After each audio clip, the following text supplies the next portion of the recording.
escucha?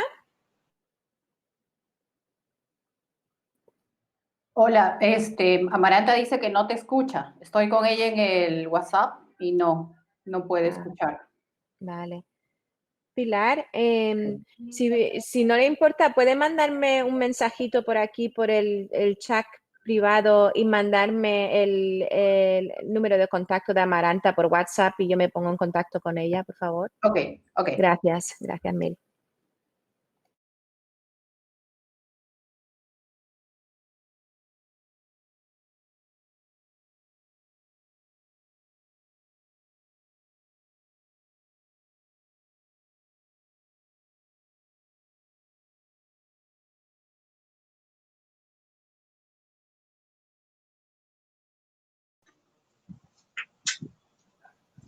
Hola, Amaranta, ¿me escucha ahora?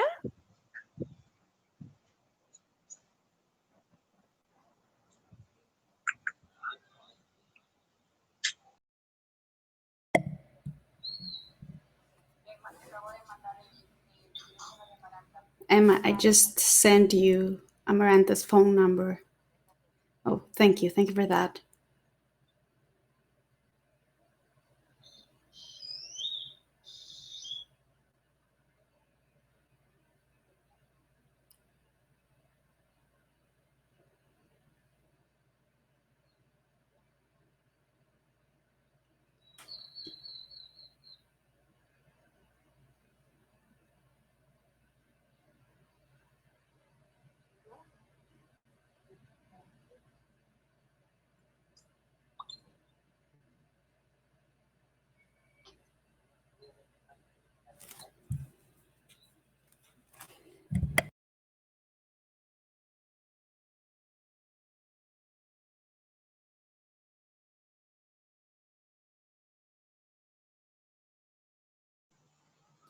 Hola, Amaranta. Yeah? Oh, you can hear me now. Yes.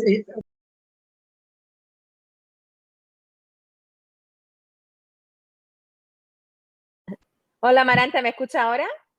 Ahora sí, ya. Ya. Ahora sí. Muy bien. Estaba a punto de contactar con usted por WhatsApp, pero nada más quería asegurarme, ¿está conectándose con su tableta? Sí, estoy aquí, justo en la tablet. Sí, y entonces en la tableta bajó la aplicación de Kudo. Sí, estoy en eso y estoy justo hablando contigo en la cámara. Tengo el idioma Spanish, Vale, todas las instrucciones está ahí. vale. Y una cosita, pero ¿bajó la aplicación de Kudo antes de conectarse? Sí, ayer. Vale, de acuerdo. Bueno, entonces quizás sea un asunto de conexión, que a veces se queda un poquito la imagen congelada, pero nada más tiene que reiniciar la sesión si tiene algún problema, ¿de acuerdo? Y aquí estamos para ayudarle. Dale, muchas gracias. Gracias. Okay, Trevor, I will go off camera now if you need me. And my colleagues were in the chat behind the scenes. And I wish you a great session. Good luck with everything. Thank you. Okay, so we'll just turn all our cameras off as well, I guess.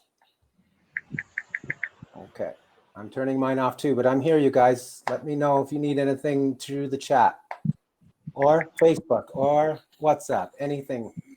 I'm here. Okay, are we ready? I think we are.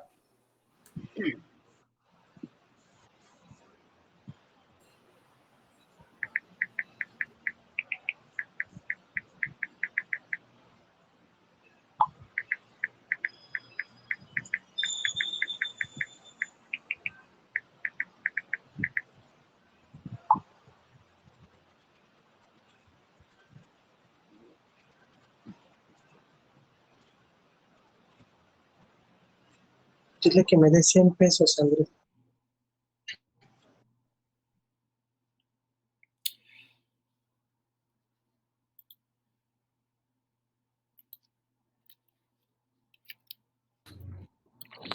Pero podemos ir hablando, no te preocupes.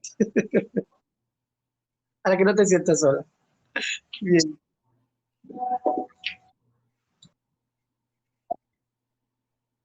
Bien, okay. Can somebody mute Amaranta, please? Amaranta, your camera? No, no camera. Gracias.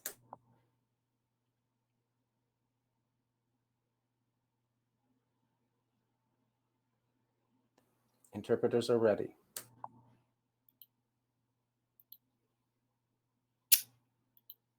Yat e bene, good morning, good afternoon, and a good evening to everyone and my colleagues throughout the world. We are very happy to invite you to the 8th International Indigenous Pre-Conference on HIV and AIDS. This is a unique situation that we are doing, but we're very excited to be able to have everyone join us today for our opening ceremonies, but then also throughout the month of July as part of our pre-conference. Let me go ahead and formally introduce myself. I will be your moderator for this session at the beginning. Yat Eya Alton Nazwa in Shia. Tohan instant Bahabashichin. Nakaidane Edishache Tetnizani Edishanala Dia Dene Inchlan. What I said is, hello, my name is Elton Noswood. I am of the Near to the Water clan, born for the Edgewater clan. My maternal grandfather's clan's of the Mexican people, and my paternal grandfather's clan is of the Tango people. This is how I identify as Navajo. I also identify as a two-spirit individual, as well as a gay male. I'm currently a U.S. leader for the International Indigenous Working Group on HIV/AIDS. I serve as a co-chair for the organization, and I also serve as the co-coordinator for the National Native HIV Network here in the United States. So I'm very happy and honored to welcome everyone to this session and also to lead us through this morning or this afternoon's opening ceremony, where we have and we're honored to introduce a lot of our collaborating partners and individuals who helped to make this event successful. I know many of us would have liked to be there in person, as we've done the last 7 years, but because of the COVID-19 pandemic, we are meeting each other virtually. So I hope everyone has the same enthusiasm, compassion, and understanding that we usually give when we are in person as Indigenous people. But let's keep that motivation the same way here with the use of technology. So bear with us, because like I said, this is a unique experience. So we are working through this as you are, and we are very excited to bring you this program and also the webinars that we have scheduled for the rest of the month. So as we typically do when we gather as Indigenous people, we'd like to do some Indigenous protocols. And so we want to start this opening ceremony in a very good and honorable way, and begin with an opening prayer, the calling of the ancestors, and also welcome to the territory of the original inhabitants of the land where we would have met physically, which is in the San Francisco, Oakland Bay area in California in the United States. So we'd like to honor that, and I'd like to invite some of our colleagues and some of our relatives. I'd like to invite Karina Gould, who is from the Confederated Villages of Lishan, Canyon Sayers Ruth, who is with the Indian Canyon Mutsun Band of Costono Ohlone people, to help us in this welcoming.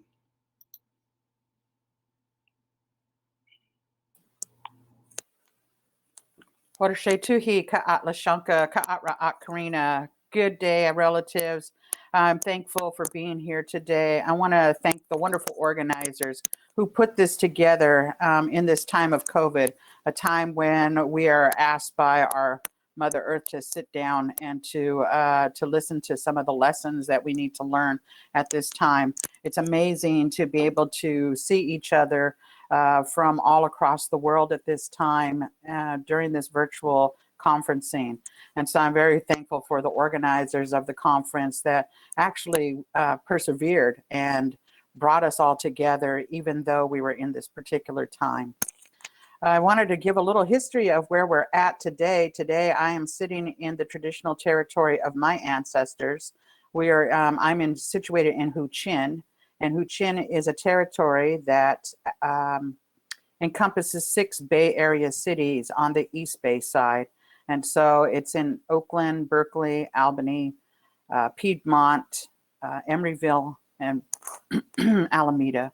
And so this traditional territory is where we have been placed for thousands of years since time began. And I am honored and blessed to live in my territory and to work here and to have never been taken away from my territory. But throughout history, we've had 3 waves of colonization and genocide that happened in California.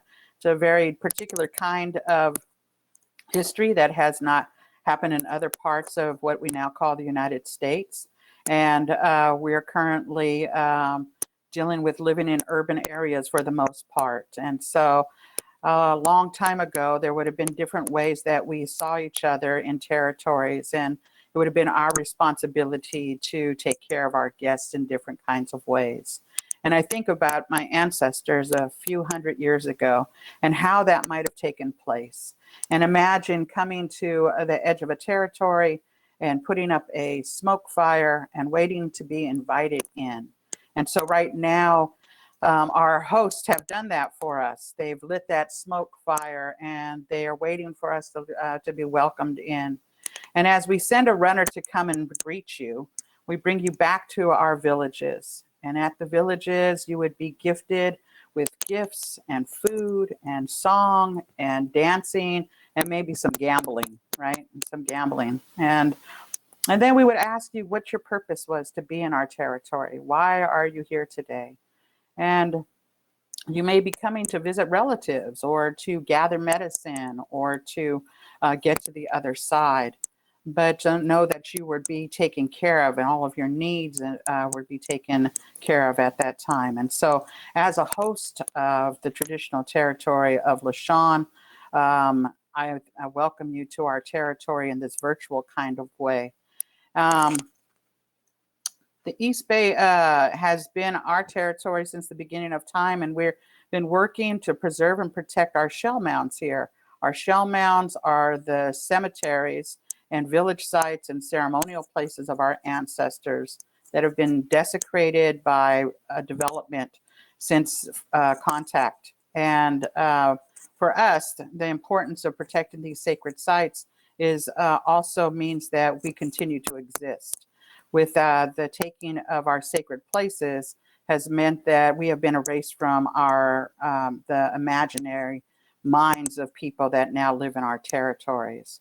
We've been working really hard to save the oldest of the shell mounds in the Bay Area, which lies in Berkeley, right along Strawberry Creek at the West Berkeley Shell Mound. It was the first place that people lived along the waters of the bay. And my ancestors were there and had a village and a cemetery place. But it was a place where we, if we can imagine, was a part of the cosmology of our people. A place where people lived along the water in an abundance, had a ceremonial place, a place where we buried our ancestors, and was aligned with what we now call Alcatraz Island. And what we believe is that our ancestors would sit on Alcatraz as they passed away and wait for us on the land to have ceremony for them as they passed away. And then they would leave through what we now know as the Golden Gate Bridge, the Western Gate, where they would be met by other ancestors with language and song and laughter. And so this part of our cosmology is important to keep as we continue to be here for the next 7 generations. I wanted to talk a little bit about my history working in the communities and various clinics in the Bay Area in the late 80s and the early 90s. I was an HIV tester. I would take samples and give results. And along the way, my my cousin, I want to bring her name forth. Her name was Elisa, and Elisa contacted the virus while she was in the Navy by her husband. And she lasted for about 3 years, and she passed away in 1995. And so I know that this particular disease has gone through waves and waves of touching each and every one of us. And I know that we are much farther farther into finding ways of dealing with it and living with it. And so I am thankful for all of the people that have put forth immense amount of time and energy to looking for a cure and to learning how to live with this disease. I wanted to offer a prayer for us today as we go into this time together, this virtual time together where we may be sitting in our living rooms or our offices or even in our beds right now in some places, and to offer a prayer to bring all of our ancestors together for us to come to be in one place together and to let go of some of the things that are confusing us sometimes or makes us not be able to pay attention to one another or to come into right relation. I think that it's really important right now as we are in this stay in place for COVID-19 that we listen to the world and what she's trying to tell us. Right now, we're looking at what's happening in the world, and we're seeing that she can really heal herself. And what we're really talking about right now is the healing of human beings, the healing from diseases, the healing of this earth. And while we've been sitting in place, we've saw some miracles, really. When we as human beings sit still, the earth begins to heal herself. The airs become fresher, the waters become cleaner, and the animals that are supposed to be here, our relatives, the four-legged, the winged, those that are in the water, come back to where they had originally been. And I think what it's telling us to do as human beings is for us to come back into that circle of creation, back to the place that we are supposed to be. As the little sisters and brothers, the last ones that were created, that we have to remember that we are also a part of creation. And as being a part of creation, we need to take our place there and to do what our original teachings told us to do. And so it's important for us to start in ceremonies, Indigenous people, because that is how we connect to our roots, to each other, and to the earth, and to our ancestors. And so I'm going to offer a prayer right now to invite us all in. Grandmothers and grandfathers, creator ancestors, we thank you for this day. We thank you for allowing us to breathe fresh air today. We ask that all of our ancestors from all four directions come and be with us today to help us to open up our minds and our hearts to one another, to listen to the work that's about to happen, to participate fully. We ask for courage and strength and resilience while we go through this time in history. We ask grandmothers and grandfathers for protection of our loved ones, for those that are ill, for those that cannot be with us today. We ask grandmothers and grandfathers to take care of things that are in our hearts, things that we need taken care of. We ask for special blessings for all of the communities that are affected by COVID right now, but also those that are affected by other diseases, diseases of mental health, diseases of sickness of the body. We ask grandmothers and grandfathers for protection of those that are behind the walls of prison, cages, false borders in their minds, and addiction. We ask grandmothers and grandfathers right now to bless the waters, to help them to be clean and fresh so that we have fresh water for the next 7 generations and beyond. We ask for forgiveness of the waters, of what we have done to them. We ask that they continue to bless us and to give us what we need. We ask the grandmothers and grandfathers for blessings for all of those that live in the waters, for all of those that fly in the sky, for all of those little tiny bugs that pollinate our medicines and our foods. We ask special blessings, grandmothers and grandfathers, for the foods and the medicine peoples right now to continue to help us as human beings.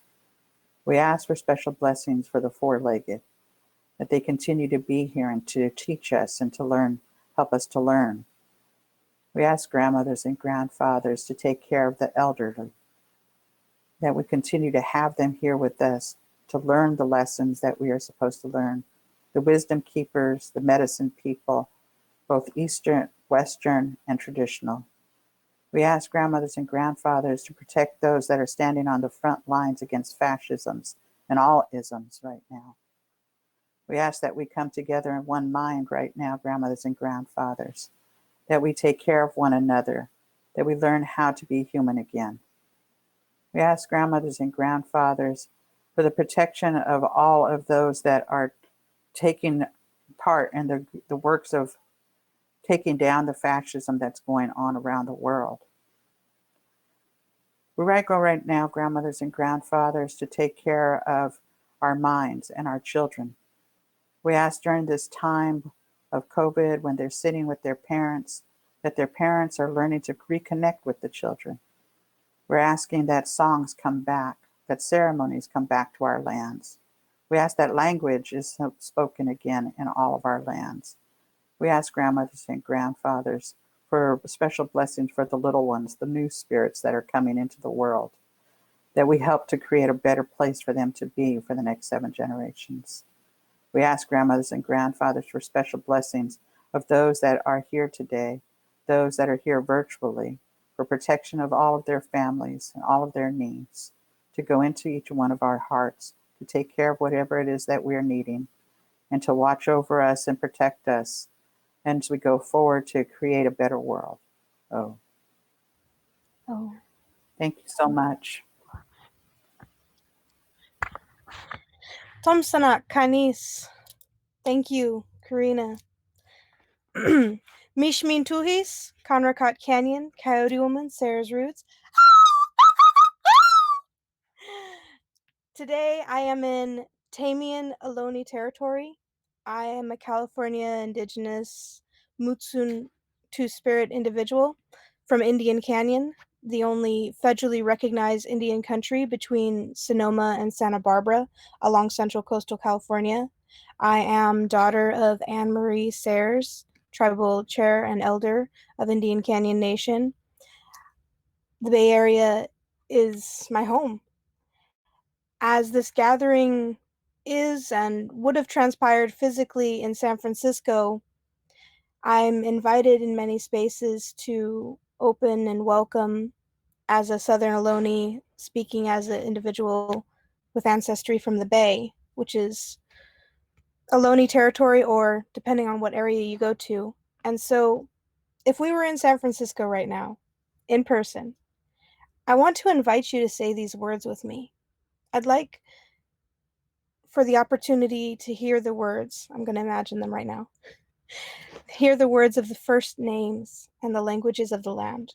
So I invite you to say Yalamu. Yalamu is San Francisco. It's the first village. Before San Francisco was known as San Francisco, before it was known as California, this space had a name by the original stewards of the indigenous peoples of the land. I also invite you to say Ramaytush. Ramaytush is one of 8 languages. The Ramaytush language is and has been spoken in San Francisco. And it's a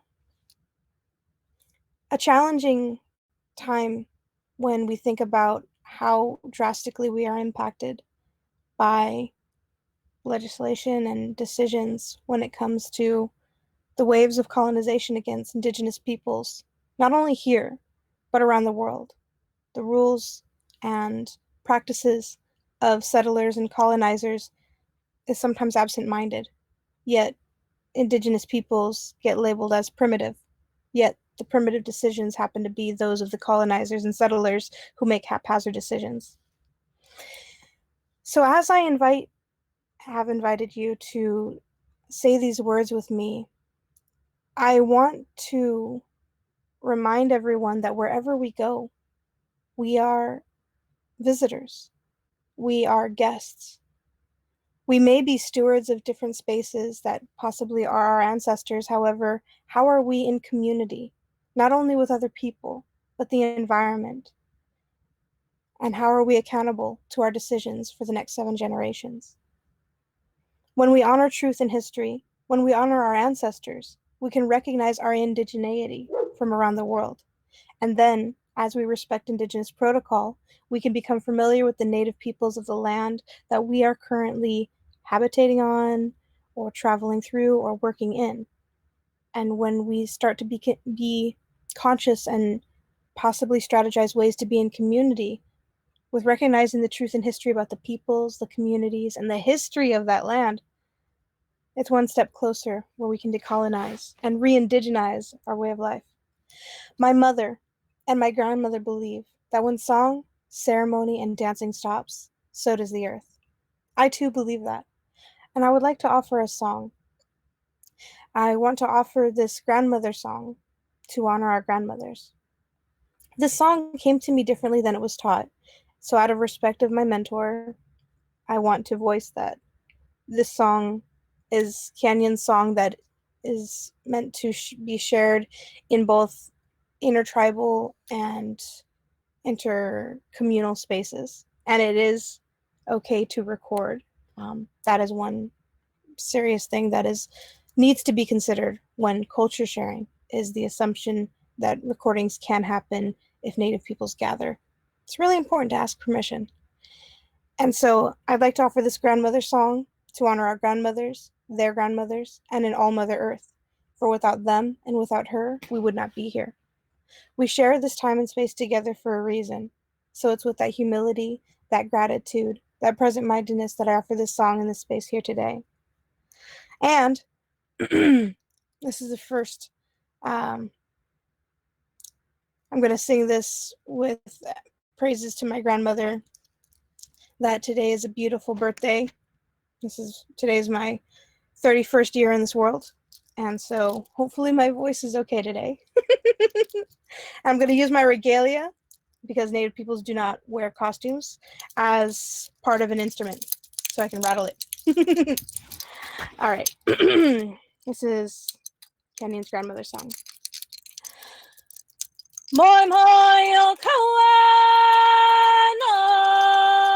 moi moi o ka, moi moi no, moi moi o ko, moi moi o nehe ayo konale, moi moi ayo konale, moi moi o kawana, moi moi o ko, moi moi no, moi moi o ko, moi moi o nehe ayo konale, moi moi ayo konale, moi moi o kawana, moi moi o ko, moi moi no, moi moi o ko, moi moi o nehe ayo konale, moi moi ayo konale.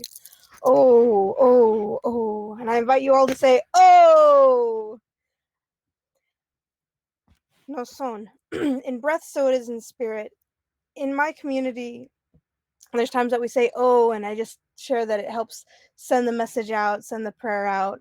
There are many words of affirmation in many cultures, and it's sometimes good to learn some of them, and it's also good to recognize when they are appropriate. So that's why I invited you to say, oh, and words of solidarity, or after prayers or statements, there are times where I'll be in a room and be like, oh. So I'm just so very honored to be a part of this. And it's really important, and I'm so humbled to be in community with conscious-minded gathering activators, co-conspirators, creators, just community members who are very present-minded in recognizing that wherever we go, it's important to recognize the Indigenous peoples. Some of us don't know what we don't know. Sometimes it's hard to find the community of the original stewards, but we take these steps to decolonize. We take these steps to be conscious. Because I honestly believe that when we honor truth and history, it is through Indigenous pedagogies, through Indigenous teachings that we can strategize sustainable futures. Indigenous cultures around the world have been sustaining themselves and living in community and in right reciprocal, responsible relationship with the earth. And I honestly believe that when we take time to question how we got here, why things are the way they are, or why we have come to the decisions of how things can operate, we can start to decolonize and re-indigenize our methodologies, be more accountable to how our decisions impact not only ourselves, not only our community, not only the environment, but the future generations. How do we honor the past to shape the future? I want to remind people that there are times that Western science has helped us. I validate that. And there are times where it's been very exclusionary. It's absent-minded of the sacred. It doesn't account for holistic systems. It breaks apart and puts together. It's a scientific theory to understand how something works. However, it's very exclusionary and it's not accountable. I also want to remind community that when we gather and have the opportunity to share culture, that there isn't one way, there isn't one truth, that all of us have perspectives that are valid and valued. And it's important to hear our community. It's important to listen intentionally and respect the perspective shared. So I want to let the community know that this community here, these organizers, reached out to the Indigenous community over a year ago. When it comes to gatherings, you don't assume what needs to be done and then say, oh, we need Indigenous peoples to be present to show off. No, you come and possibly, just like through Indigenous protocol, how Karina voiced, ask and find out if the Native peoples want to participate, be in community and connect, and be aware. So I want to say thank you. Tom Sanak Kanis. I'm honored to be here in this circle. I am happy you are here witnessing this. Welcome to this digital platform that in the physical realm, we would be celebrating and gathering together in Yalamu and in Huchin, in Ohlone territory, which is a misnomer. I'm a proud Ohlone person. However, there are people who have ancestry to the Bay who do not identify with the term, and that is also okay. And so I just invite you, what does it mean to honor Native land? What does it mean to be in community and honor truth and history? It is my hopes that this gathering goes smoothly and technology will be our friend. And thank you. I'm so honored to be here. Oh.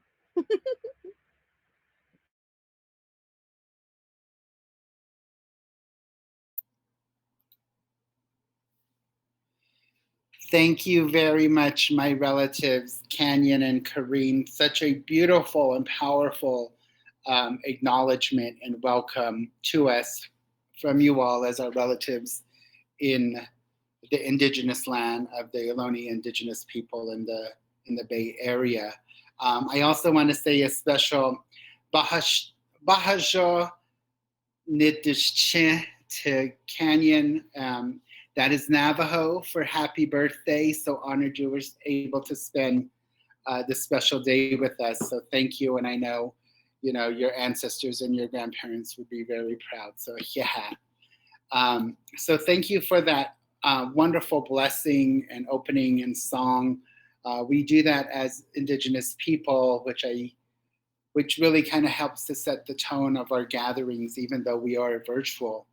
I also want to take this opportunity to acknowledge the traditional Indigenous territories. We can acknowledge the estimated 476 million Indigenous peoples living in approximately 90 countries around the world, representing around 5,000 different Indigenous cultures. We want to especially acknowledge the unceded land of the Indigenous peoples of the Yalamu, San Francisco, California, the Ramaytush Ohlone, the Ho-Chin, Oakland, California, the Confederated Villages of the Lishan Ohlone peoples in the United States, neighbored by the Muwekma Ohlone, Kosian, Ashalan, Rumsen, and Mutsun Ohlone.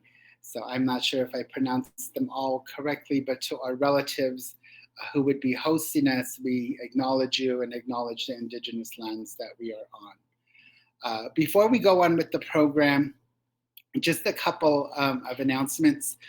For those that are viewing us virtually, this Kudo platform is a translated platform that we selected to use.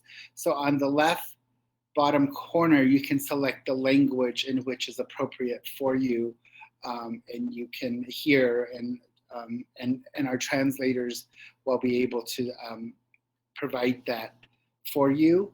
Also, we will be having some polls and evaluations, so please complete 3 questions at any point during this session, but unfortunately you're not able to do it after, so please do it actively during the sessions. The polls can be accessed by clicking the polls icon on the right-hand side of the Kudo platform window. So just wanted to make sure that everyone was aware of that. So thank you very much. We will continue our opening. We are very honored to have the Bay Area American Indian Two Spirits drum group provide an opening song for us. So if we could have that.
Thank you very much, the Bay Area American Indian Two-Spirit. drum group. What a beautiful way to welcome us and to honor all of our participants in that way. So yeah, thank you. You know, we're doing this for the first time, so there are some technical difficulties. So, you know, thank you for bearing with us. I know sound was a little bit of an issue there, but as was told to us, things happen for a reason. So, you know, we were able to get that fixed and hear those beautiful voices from our relatives utilizing their hand drums. So again, thank you. At this time, we'd like to acknowledge and have a welcome from one of our collaborating agencies, the Canadian Aboriginal AIDS Network. As a secretariat of the International Indigenous Working Group on HIV and AIDS, the Canadian Aboriginal AIDS Network has been a global leader for Indigenous peoples and HIV since as early as 2005. The Canadian Aboriginal AIDS Network also held a seat at the NGO delegation to the United Nations AIDS Program Coordinating Board from 2015 to 2018 and engages yearly at the UN Permanent Forum on Indigenous Issues. Through the work of the International Indigenous Working Group on HIV and AIDS, the Canadian Aboriginal AIDS Network engages with several UN agencies, including the ILO, the UNFPA, the PHO, and the WHO, and UNAIDS. So at this time, I'd like to invite Denise Lambert, who is the president of the Canadian Aboriginal AIDS Network.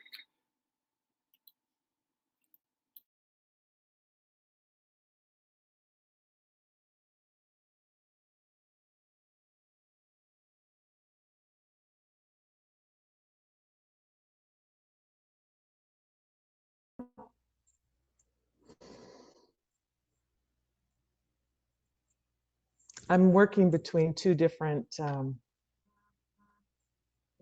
oh, can you hear me now? Yes, Denise, we can hear it too. Wonderful. Thank you. So I'm one of those that is getting used to this new environment. And I just would like to, first of all, welcome everyone and to give thanks to the Creator for bringing us together in this way. It is an amazing time of change and innovation. And I have one piece of equipment that will show my screen and another that is my sound. So it's an interesting time. I have been asked to share a few remarks from the Canadian Aboriginal AIDS Network. I'm honored to sit as the chairperson, and I want to, in all of the acknowledgements, give thanks to our board and to our staff and to the people that make CAN the organization that it is. We've gone through amazing change in the last while, and what I hope to do, if I can share my screen, is just make a few comments. So this is me trying something different.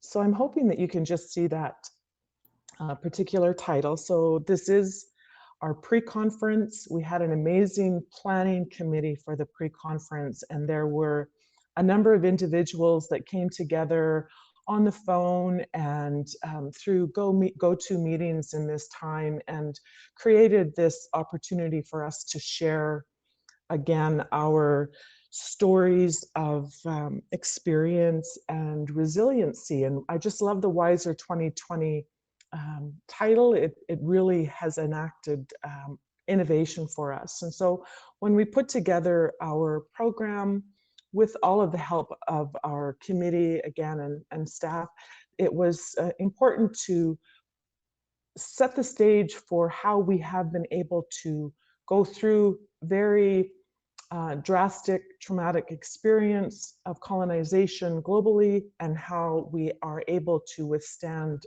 change. I come from this place, Denise Lambert, Nitsika Sun Igauskausikaigan.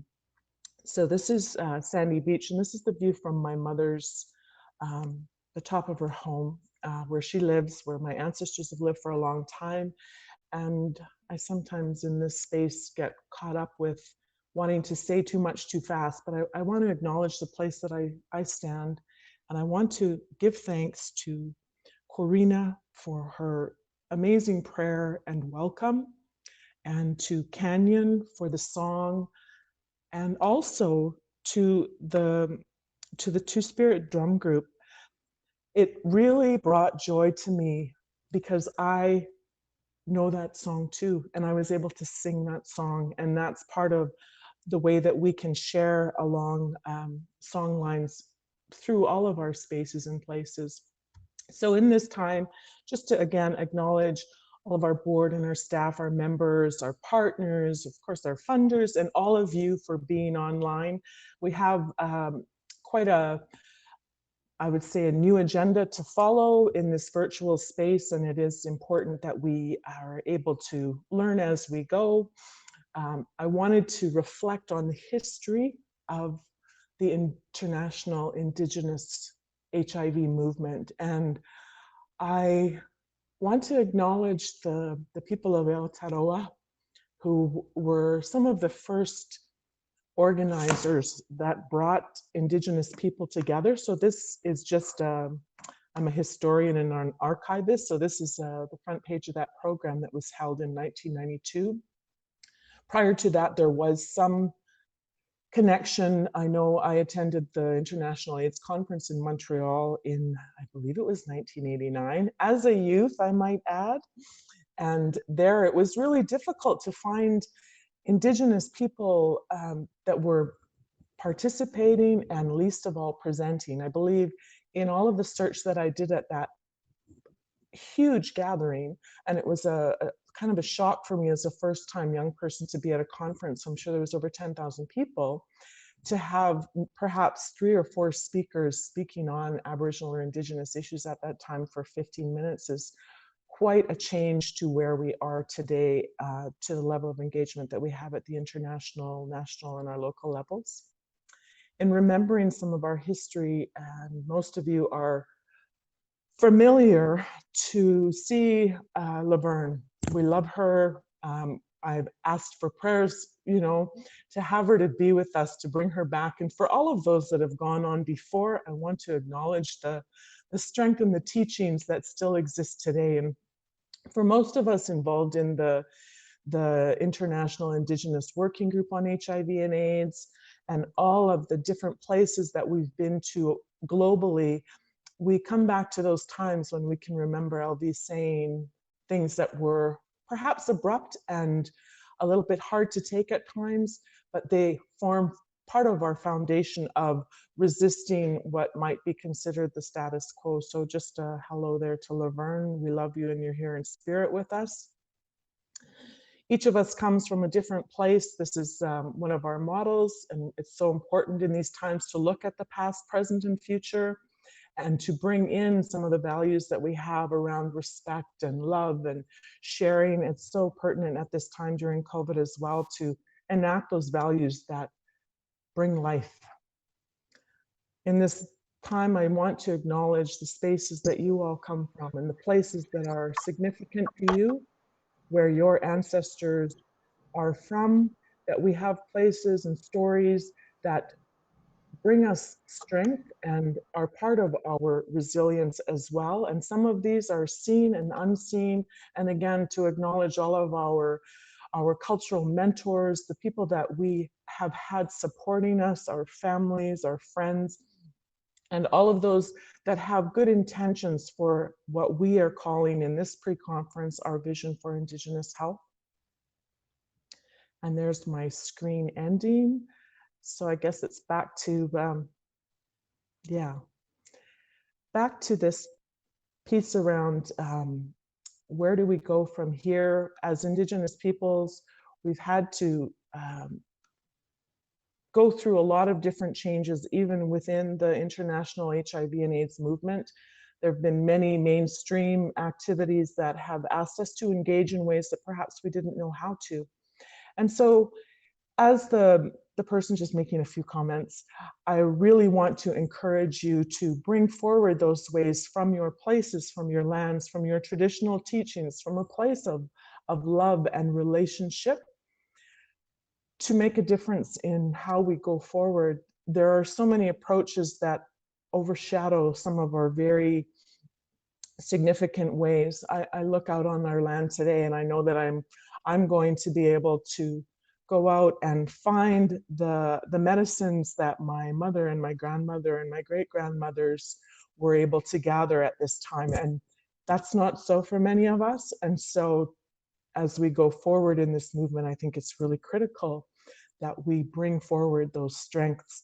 And so the prayer and the song and all of us working together in such a good way, those are the things that are going to take us through. And those are where our resilience comes. And I think in this time when we are connecting in a way that is virtual, it's almost like our spirit is connected through technology. And although I really miss the hugs and the face-to-face interaction with all of you, I know that this is what we need to do right now for the safety of our people and our communities. And so in this contemporary spiritual connecting space, I want to wish all of you the best, for you and your families in this time, and for all of the people that have made this virtual conference the way today. I thank you for your work and your time and your understanding as we learn and go. And I will just say Nanaskamun and Totoyek. Thank you for listening, and I'll pass it back to you, Alton. Thank you, Denise. Thank you for those wonderful words. You've been a great colleague and friend working in this movement, and I appreciate those words of resiliency and understanding of the work that we're doing and the importance of the work that we're doing, even during this time. So again. We'd also like to have a welcome that is been recorded also from the Canadian Aboriginal AIDS Network. So if we could play that, that'd be great.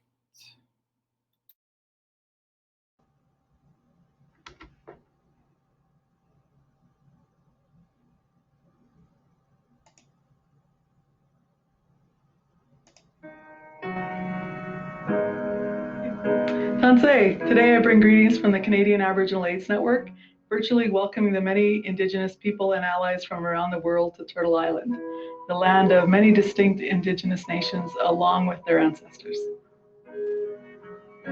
My name is Margaret Kisaka Piesis. I am of Cree ancestry, and I am from the land called Canada, and I am the CEO for the Canadian Aboriginal AIDS Network. I am a traditional woman, and my spirit name is Mehetowen no Kejatasqueo, which means kind-hearted warrior woman. As Indigenous people of the land, we are still here, and we still remember who we are as the original inhabitants of this land. We are rich in our traditional and cultural ways of knowing. We are gifted spiritually, and our relationship with Kisi Manito, the creator of all, is strong. As Indigenous people, we have our own laws that we follow, and this enables us to bring Pamaso and life to the people. We are raising generations that will bring back to life the languages of the land, along with the teachings and the ceremonies. The Canadian Aboriginal AIDS Network is a nonprofit coalition of individuals and organizations which provide leadership, support, and advocacy for Indigenous people living with HIV and AIDS, regardless of where they reside. The national network is committed to addressing the issues of HIV within the Indigenous context. Although the beliefs of Indigenous people vary widely from territory to territory and from person to person, the network has made a commitment to conduct its activities in a spirit of Indigenous wholeness and healing. This commitment can only be overcome by respecting our differences and accentuating our unity of spirit and strength. The network has hosted the International Indigenous Working Group on HIV and AIDS, which consists of international Indigenous leaders in the HIV and AIDS community that come from the different regions of the world. All have a shared heart, mind, and passion for working towards solutions for Indigenous people and the lands. The overall goal of this working group is to strengthen the collaboration and partnerships between international Indigenous communities and stakeholders in the fight against HIV and AIDS through networking and sharing wise practices and promoting culturally appropriate knowledge transfer. The working group has been instrumental in bringing to life the Indigenous Pre-Satellite Conference in a virtual format to share with the many Indigenous nations and allies of the world. And I want to say that I would support all of the Indigenous people that come from different lands to share some of their solutions from their culture and their traditions and their ceremonies to be able to bring life to the people. That's where we are as Indigenous people. We're very closely connected to the Creator. And that's why when the settlers and the colonizers came in and they did what they did on these lands, they weren't able to break our spirit, because our spirit is very strong and that we're very spiritual. And so today we still remember who we are as Indigenous people of this land now called Canada. And we still carry our customs, our traditions, our ceremonies, our language. We still remember who we are. We know who our ancestors are. We're very connected. And so that's what I see as a way forward when we're looking for solutions, is we have to ask we have to look at where we came from and know where we are to know where we're going. And so those are important ways of understanding from an Indigenous perspective, and that as we move forward, that we will have solutions for what people need here on this land, and not only Indigenous people, but all nations. We are really looking for solutions for what we're faced here today on this land, and we have those solutions.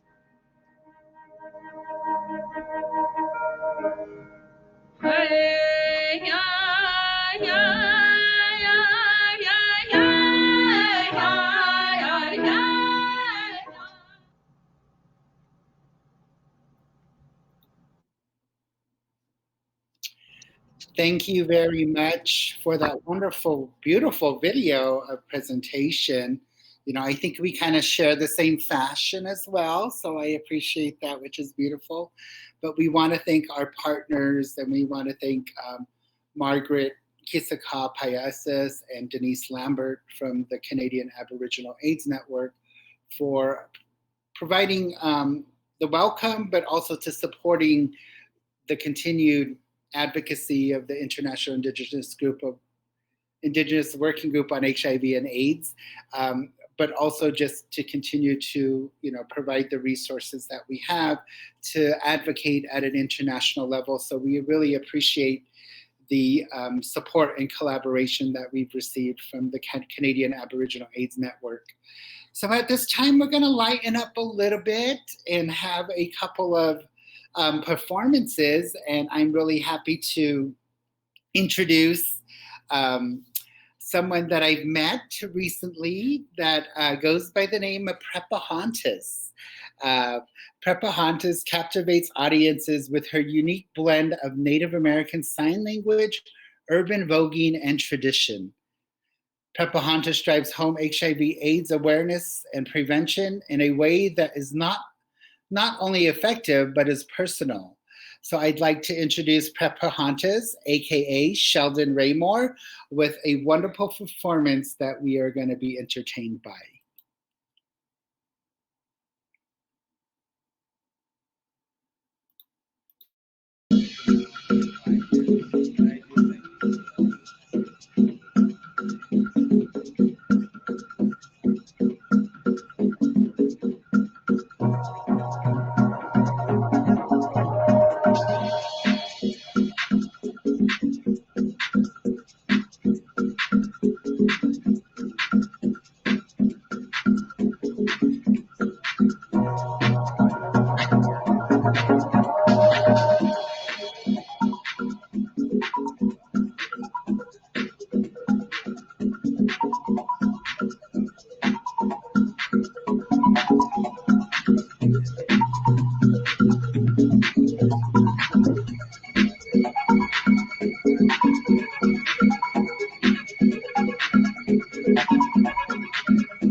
Well, thank you, Prepahantis, and for that beautiful video of your performances and the messages that you continue to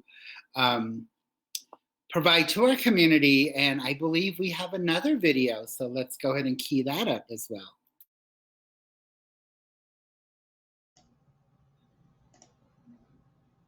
Yada, Shay, Kirby Nisha, Hashkahan Thoenschland, Kohegoni Bashishchin, Nashkala HHA, Do Glaschair Ishmela.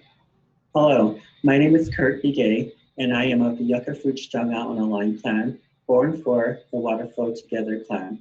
My maternal grandfather is of the Mescalero Apache tribe, and my paternal grandfather is of the Red Bottom people. This is how I identify as Diné or Navajo. I am the co-administrator for the National Native HIV Network, and also the owner and director of Begay Consulting. Savannah Jean in Asia. What's on in Ashlong? Ashkahan Saho Bashes Jean, Katnasa Nidashe, Dog is Atlanta Dashnala. I say Nathan Dile then Asha. Hello, everyone, and thank you to my dad, Kurt Begay. My name is Savannah Jean. I am Big Water, born for the Yucca Fruit Strung Out in a Lion clan.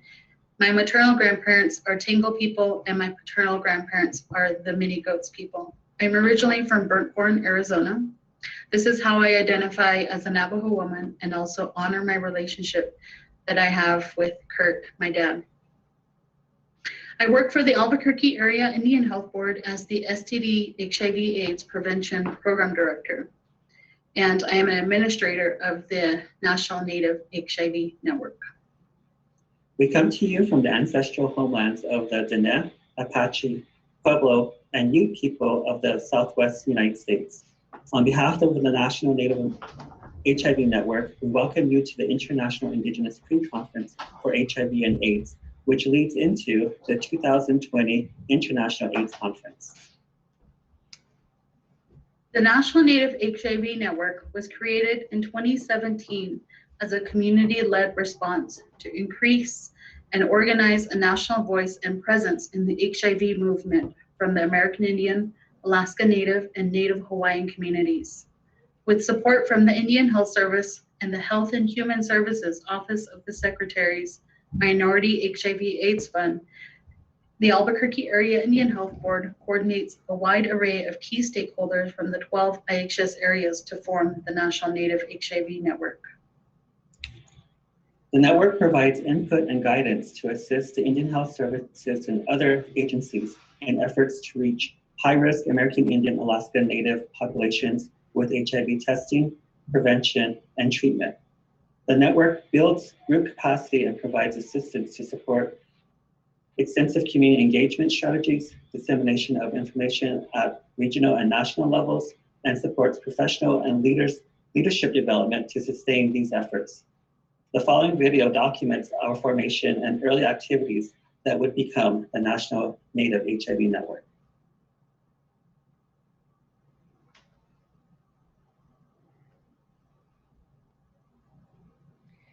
The National Native Leadership Network aims to bring together Native people from across the country to foster leadership and skills building, create a unified voice, and strengthen collaborations and partnerships to address HIV in our communities. The network started in 2016 and has held 5 gatherings. The first event took place in September 2016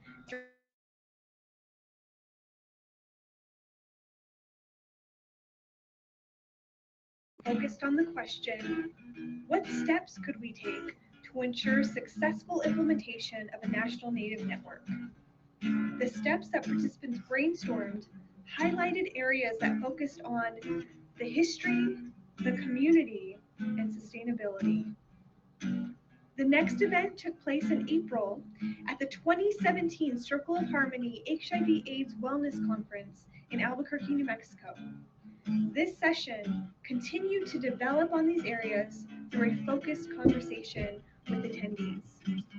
That same year, in September, the next network activity was held at the United States Conference on AIDS, this time in Washington, D.C.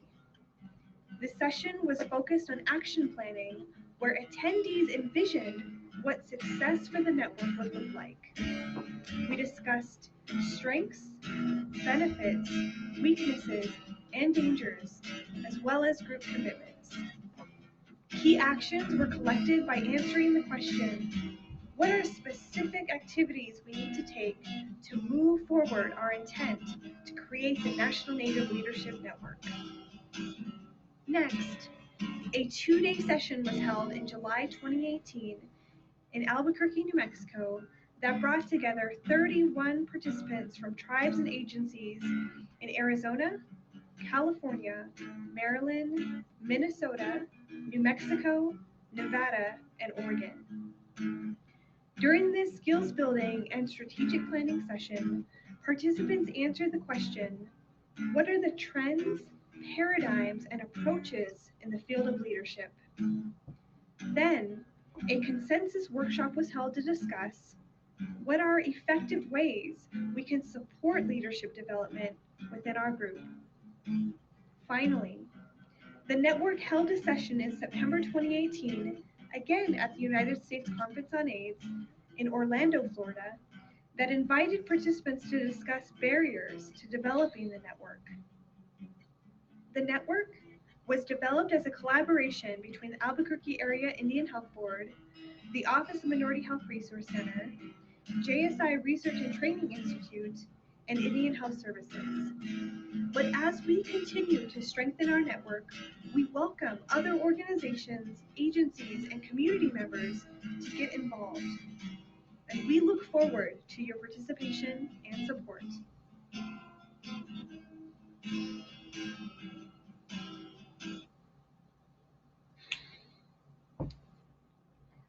We are looking forward to this month's opportunities for learning from Indigenous HIV/AIDS colleagues from around the world.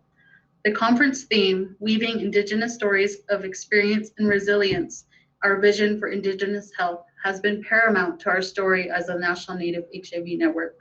We hope to bridge connections with our international Indigenous colleagues to foster partnerships and honor our relatives, past and present, who have worked tirelessly to end the HIV epidemic. As we move forward with the months-long agenda, we encourage you to take part in as many virtual sessions as possible. We recognize that this is a new format for many of us, but we continue our shared efforts of resilience and resistance. Enjoy the International Indigenous Pre-Conference and the 23rd International AIDS Conference. Thank you. Akihap.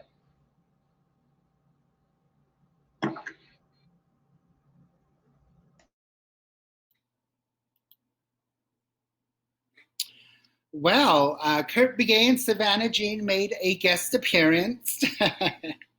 No, we continued on with the program, and so that video was actually from the National Native HIV Network, which is an Indigenous community-led response to HIV and AIDS in the United States. And the presenters were the co-coordinator, Mr. Kurt Begay, and then also the sponsoring agency coordinator, Savannah Jean, with the Albuquerque Area Indian Health Board. So we thank them for their welcome and the collaborations that we've been able to do as the National Native HIV Network. Again, the network is funded by the Minority HIV/AIDS Fund in collaborations with the Albuquerque Area Indian Health Board and the Indian Health Services, which has brought together a wide array of key stakeholders from across the United States to assist organizations and agencies of reaching high-risk American Indian, Alaska Native, and Native Hawaiian populations with HIV testing and treatment services, as well as biomedical strategies as well. So we want to thank our colleagues and my relatives for providing that welcome for us. So thank you, Ahihat, for that welcome. Moving on with our opening agenda, we again have another special entertainer who has really instilled in my heart his passion and his artistic abilities. I'd like to introduce our relative, Tony Inos, who is a 2-time Native American Music Award nominee. He is from the Cherokee Nation and has been hailed hailed as the most exciting performer to come out of Philadelphia since Patti LaBelle. All right now, by the gbnnews.com. Now at work on his fourth studio album, Positive, slated for release later this summer, Tony continues to be one of the most prolific and outspoken Two-Spirit artists of our generations. So you can also visit Tony Inos online at www.tonyinosmusic.com. So if we could key up Tony Inos.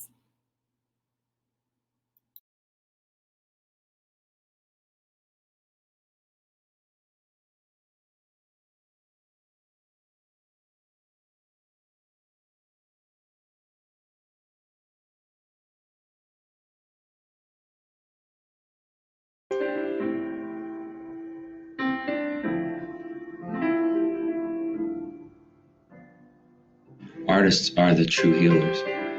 I truly believe that saying, and I think that's certainly the case with the Prepahanas Project.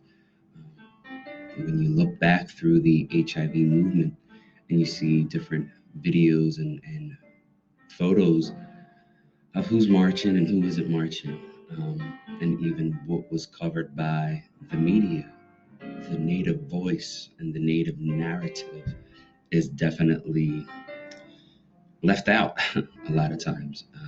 You don't see Natives in those early movements. I feel like it's only recently that we've really pushed to have a presence in the modern day HIV/AIDS movement. If you're Native and you've been to a doctor's office or have sought any kind of service, you know that Natives are constantly being left out of data.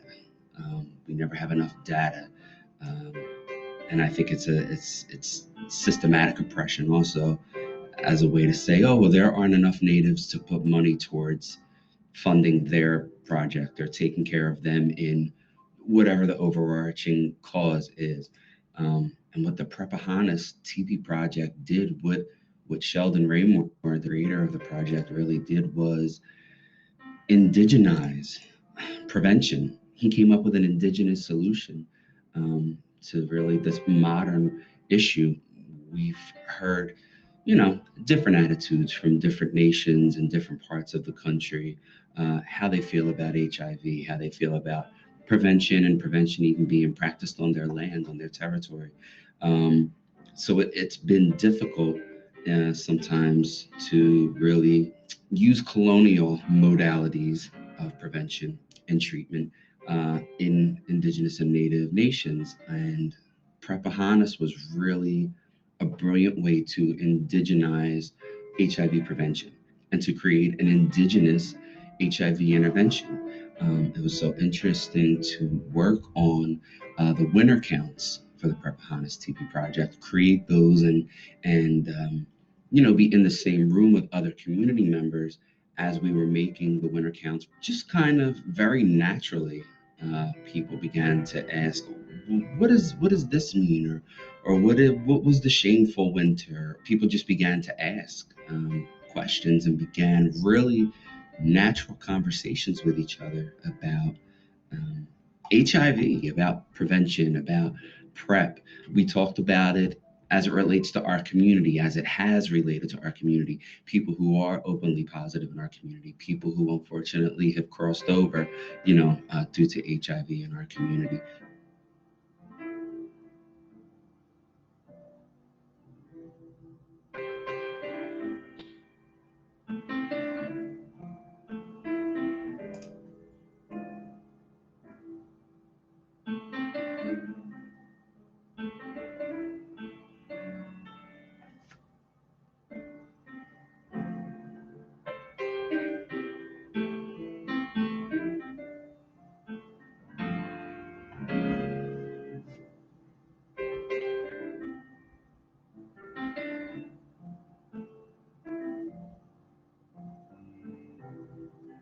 So it was really a natural and, again, indigenized way of having these conversations and making people aware of PrEP and prevention modalities that were available to us. And then, of course, there's who's going to pay for it, So if you are going through IHS, or if you are, whatever your health insurance situation is, we know how complicated that can be for Native and Indigenous communities.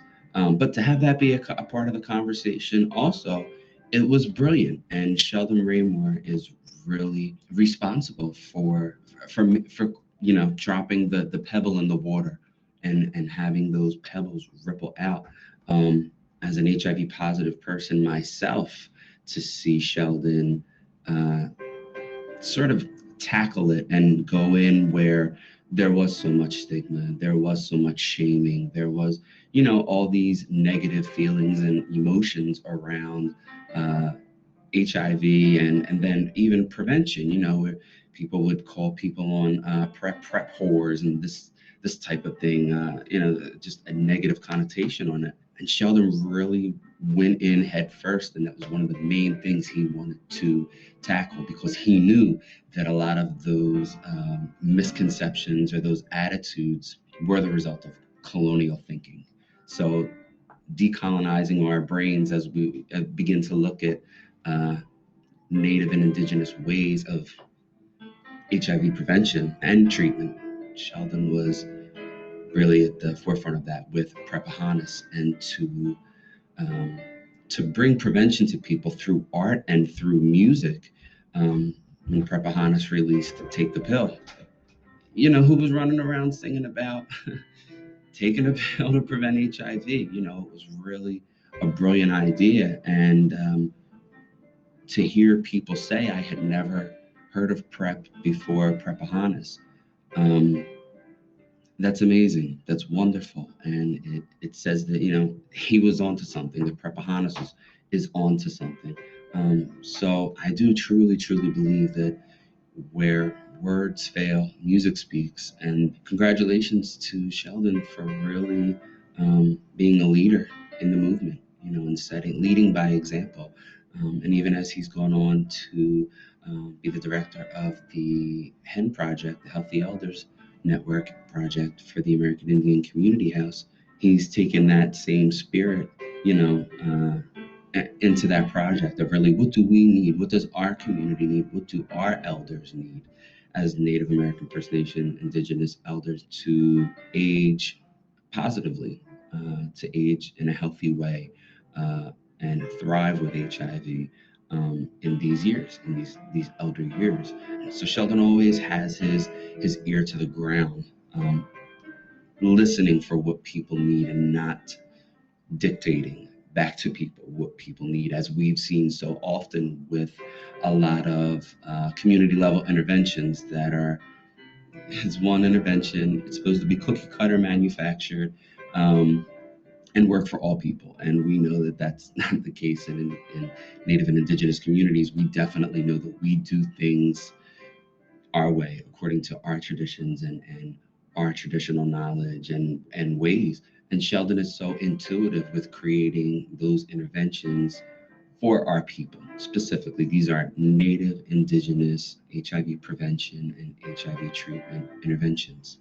And it's something that I hope, really makes its way to the CDC as they begin to fund Indigenous HIV prevention and treatment interventions, that they really take a look at what the Indigenous community has done and really take a step back and learn and realize that we're doing something right. After 527 years, we're self-sufficient in finding ways to survive and thrive as Indigenous people. And we're still here.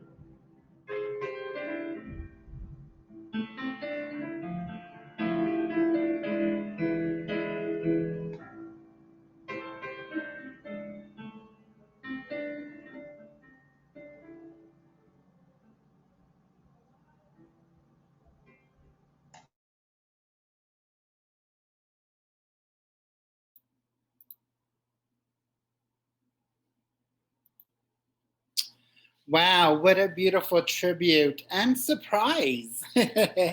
So thank you, Tony. That was Tony Ineos doing a very special honoring of our relative Sheldon Raymore, who you saw perform as Pepahontas. And, you know, such a beautiful tribute to a beautiful spirit and a beautiful person who continues to do the advocacy work that he does with the cultural knowledge and cultural understanding that I think a lot of us do in our own communities. So I just want to say thank you to Tony for producing that and acknowledging the work that's being done, particularly in the New York City area, but also broadly kind of focusing and highlighting how our cultures as Indigenous people can be utilized in programming, in interventions and curriculum, you know, really going back to that base understanding that culture is prevention, you know, and utilizing those tools, whether artistically, whether through storytelling, is very important. So thank you for sharing that and acknowledging the work that's been done. And I myself have worked with Mr. Raymore and also with Mr. Inos in many different capacities. And, you know, their compassion and community organizing always astounds me in a way that really makes me feel humble in the work that we're doing collectively together. So I just want to say a heha and thank you for doing that beautiful tribute. And I'm actually spacing out my talking points because we are doing some background to bring you Tony Inos's performance as well. So as we're doing that, just kind of want to you know, talk about my experiences of attending the International Indigenous Pre-Conference, particularly when it was held here. The last time it was held here in the United States, I believe, I want to say in 2014, if I'm not correct, but it was held in the Washington, D.C. area, and that was my first opportunity to know and to be involved with the International Indigenous Working Group on HIV/AIDS, and you know, it really had an impact on me, you know, in the work that I was doing as a, you know, direct service provider, and it really allowed me to expand and know that, you know, that there's a need not only nationally but as well as internationally. So that's when I first became involved with IGWA, and then after that, I was able and fortunate enough to attend the International AIDS Conference in, it was actually in Sydney, Australia, but we held it was actually in Melbourne, Australia, and we were able to host the International Indigenous Pre-Conference in Sydney, Australia. So we were able to go to two beautiful locations in Australia and be hosted by the Indigenous peoples from Australia, which include the Aboriginals and the Torres Strait communities, and we were welcomed in a beautiful way. You know, they provided space for us, which was just, you know, which I hold in my heart as a lifetime memory, to be able to have that cross-cultural experience, but also to network with individuals who were working in the HIV/AIDS field, not only from Australia, but from New Zealand, from Canada, from the United States, and all the countries that were represented. So those memories are just amazing and really have had an impact on my life, not only personally, but as well as professionally. And during that time, you know, in Australia, I believe I was in between jobs, or something was happening that I actually, a friend of mine actually raised funds for me to attend the conference in Australia and did a GoFundMe, which really, I was very appreciative to, but it was really helpful and for me to be able to go to Australia during that time. So I just wanted to share that memory with everyone and encourage everyone to attend these sessions, because like I said, it was life-changing for me, and hopefully others can feel that same impact that it had, even though we're doing it virtually, but to know that there are other relatives and colleagues and allies throughout the world that really do care for our communities and have a compassion to be able to do that as well. So just a reminder, if everyone could do the evaluations on the polls that are on the on your screen on the right-hand side. So if you push the polls, you will be given 3 questions, and please do so before we end the session. We would very much appreciate that. So take a few moments to be able to do that. I believe we are now ready for Miss Patty LaBelle. No, I'm just kidding. For Tony Enos. So very excited, very honored. So let me go ahead and introduce them again, Mr. Tony Enos.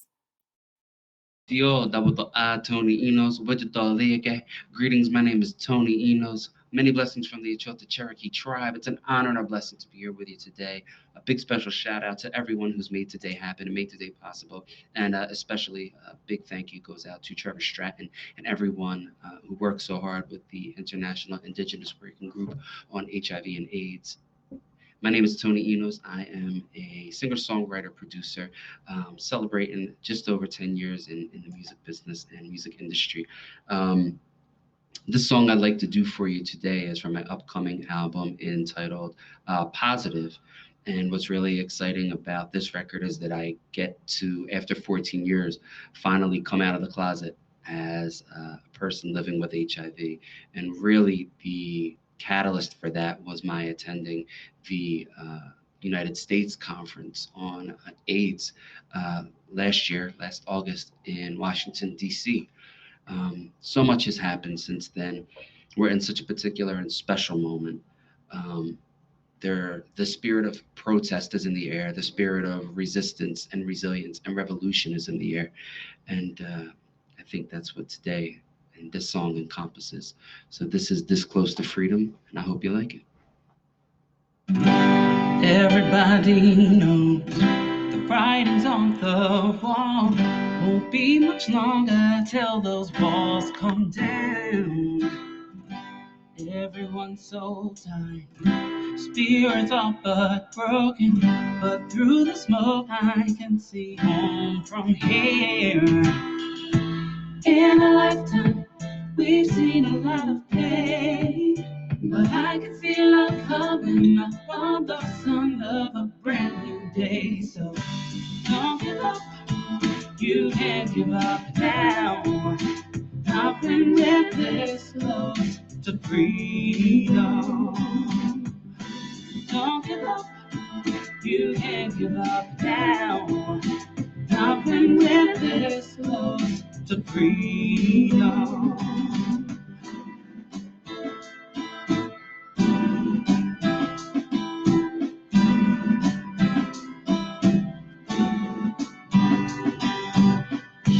Love is gone now, as sure as I'm standing, 500 years and counting will pay its debt. Hold us, courage to the front. The children all are watching. Keep pushing on and make good on our promise. In a lifetime, we've seen a lot of pain, but I can feel love coming up on the sun of a brand new day. So don't give up, you can't give up now. I've been with this close to freedom. Don't give up, you can't give up now. I've been with this close to freedom.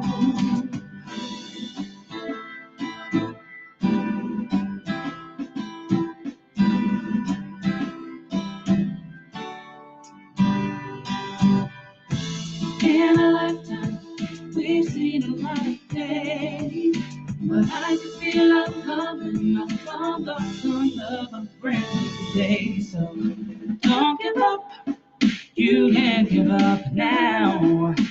I've been with this close to freedom. Don't give up, you can't give up now. I've been with this close to freedom. Don't give up, you can't give up now. I've been with this close to freedom. Don't give up, you can't give up now. I've been with this close to freedom.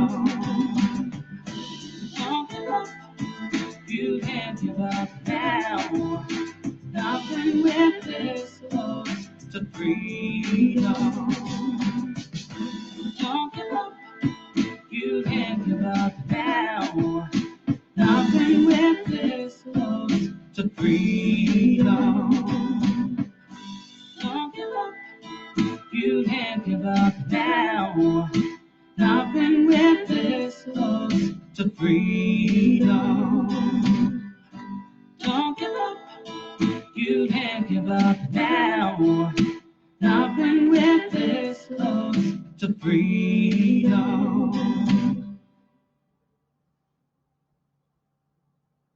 And then his face got real serious and he said because he tested positive for HIV.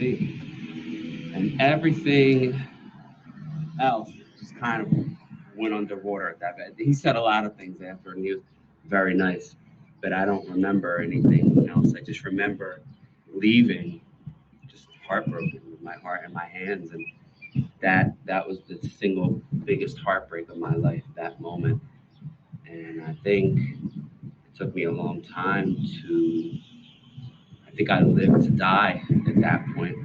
Just really a genuine feeling that it was over. And it was years before I gave myself permission to live again, to enjoy life, and that I felt like I could enjoy life, and I wasn't this horrible thing to deserve what had happened to me here. I had already grew up gay and bullied and just wanted to be loved from jump, and then you add this other thing, and I just tried to make it really easy for people to walk out of my life. I didn't want anybody to stay because they felt bad. The trajectory for the next few months to a couple of years was really difficult, some of the most difficult times of my life, and I think more difficult than I had the tools and mental spiritual capacity at 22 to deal with. And I hope that I can, influence people's self-worth and self-love and self-esteem in a positive way. And even your faith, your work. People, they say sticks and stones may break my bones. And I don't subscribe to that. I think words have power. And I think the narrative you tell yourself is important. And that's why, there's that line in Positive where it says, I know faith can move mountains. And yes, I'm absolutely positive. I had a relative a while back say to me, music is your ceremony. And it is. Music is my ceremony. Music is my medicine. It's the way I express myself, and it's the way I heal, and it's the way I celebrate. And it's the way it's a way of life for me. My musicianship is a way of life for me, and it was a savior for me when I first got diagnosed. And if I can make that experience a hairline easier for anybody, who's either newly diagnosed or just having a difficult time with it, then this is all worth it. And the album is worth it. Then it's all worth it.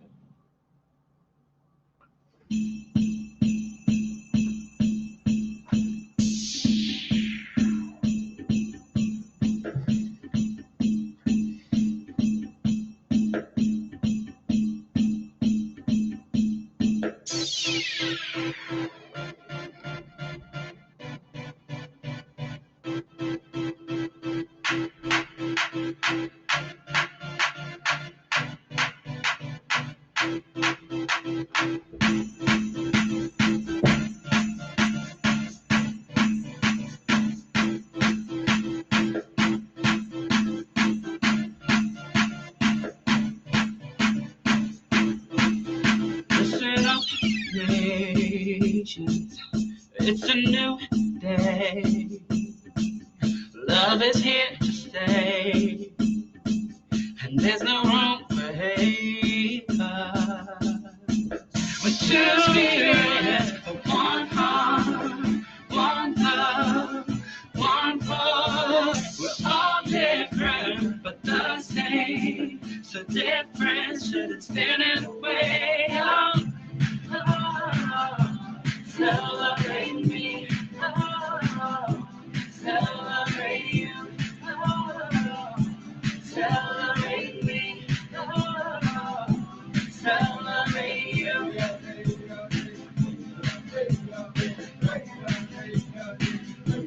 Celebrate me.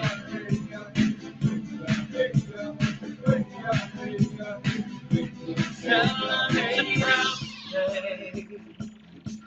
a healing taking place. Warriors rise again.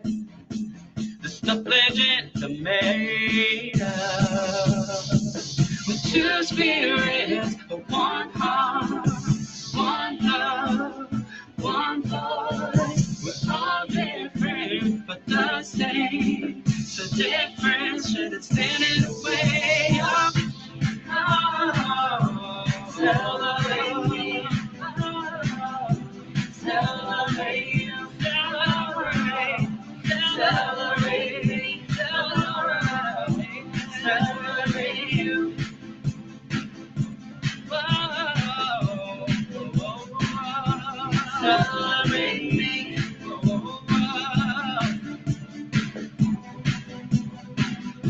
Celebrate you. Don't let the things that they say get to you. And I reclaim all that was taken from you.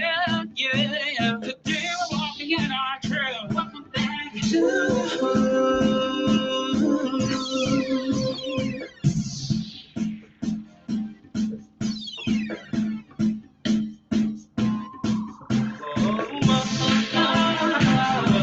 celebrate me. Celebrate you. Celebrate me. Celebrate you.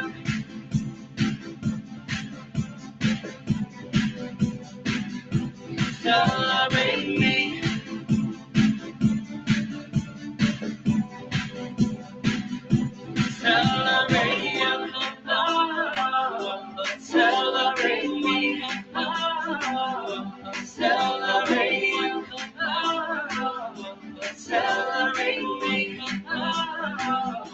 Celebrate you.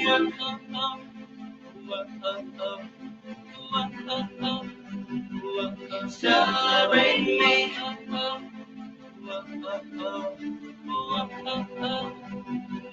Celebrate you.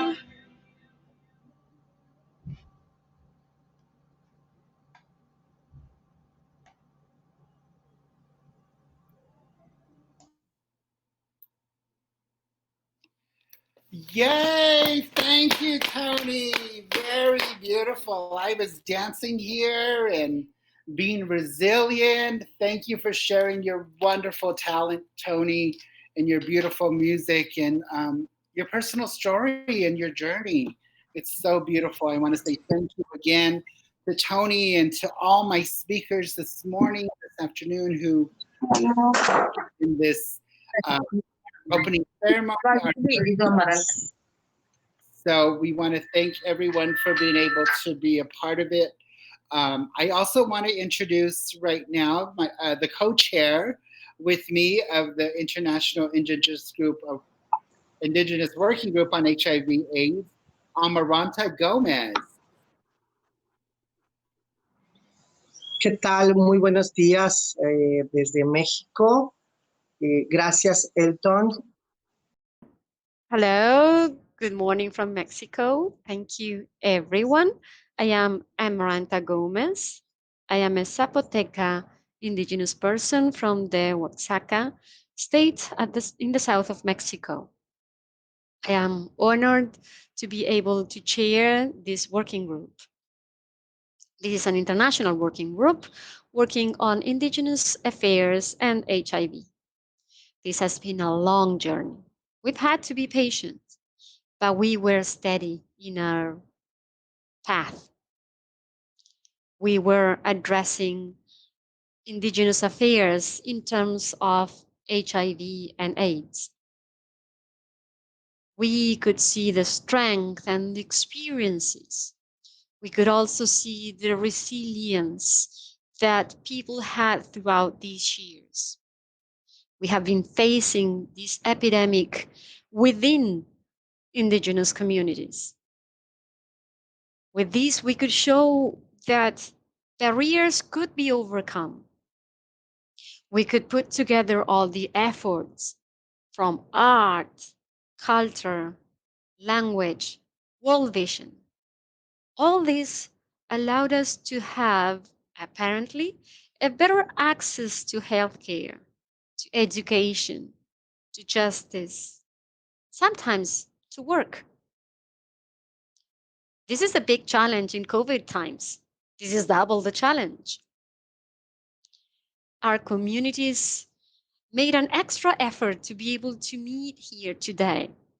We're really thankful that you worked really hard, that you provided your expertise, your experience, and thank you for your resilience. Thank you very much, everyone who's been in this opening ceremony for this 8th International Indigenous Pre-Conference on HIV and AIDS. We're now going to take between 5 and 10 minutes as a break, and then we will come back for our second session. We're going to have our guest panelists. The people being in the panelists are from the government and different organizations that are deeply interested in our affairs. Amaranta, for that and for your participation in this conference or pre-conference. Again, we want to thank everyone for this opening, for participating in this opening session, for providing the opening prayer and blessing and songs, words from our collaborating agencies, as well as the beautiful performances that we've we're able to share through our media network. So thank you to everyone. We encourage participants as well to become familiar with the webinar series, with the Kudo platform. You can also access the webinar series on the International Indigenous Working Group on HIV and AIDS website at www.iiwgha.org. And then you will be able to look for Wiser 2020. So please become familiar with that. We will be having sessions throughout the month of July. We also encourage you to participate in AIDS 2020 virtually. That program begins on Monday, July 6th. So we encourage you to do that. And then also to utilize our social media platform, whether it's the website, Facebook, Twitter, and also use the hashtag WISER, hashtag Wiser, if you are posting anything on your social media platforms. We'd appreciate that. For now, we will take about a 10-minute break, so feel free to take a break, do what you need to do to take care of yourselves, and we will be back at the top of the hour. You can also refresh this page for the second session as well. So we want to thank everyone for being a part of this first session. We will continue our opening at the top of the hour. So thank you again.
First,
Hola.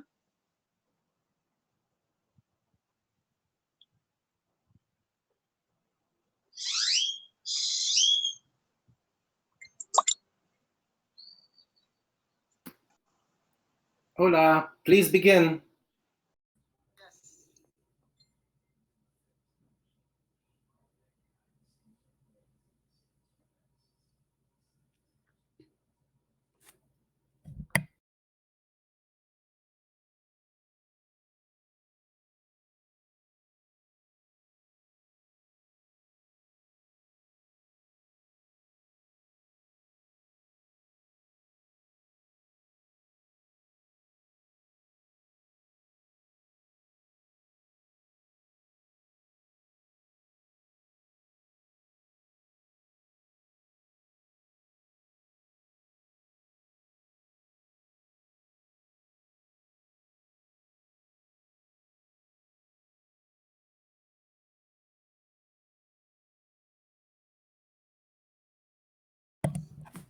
Hello, everyone.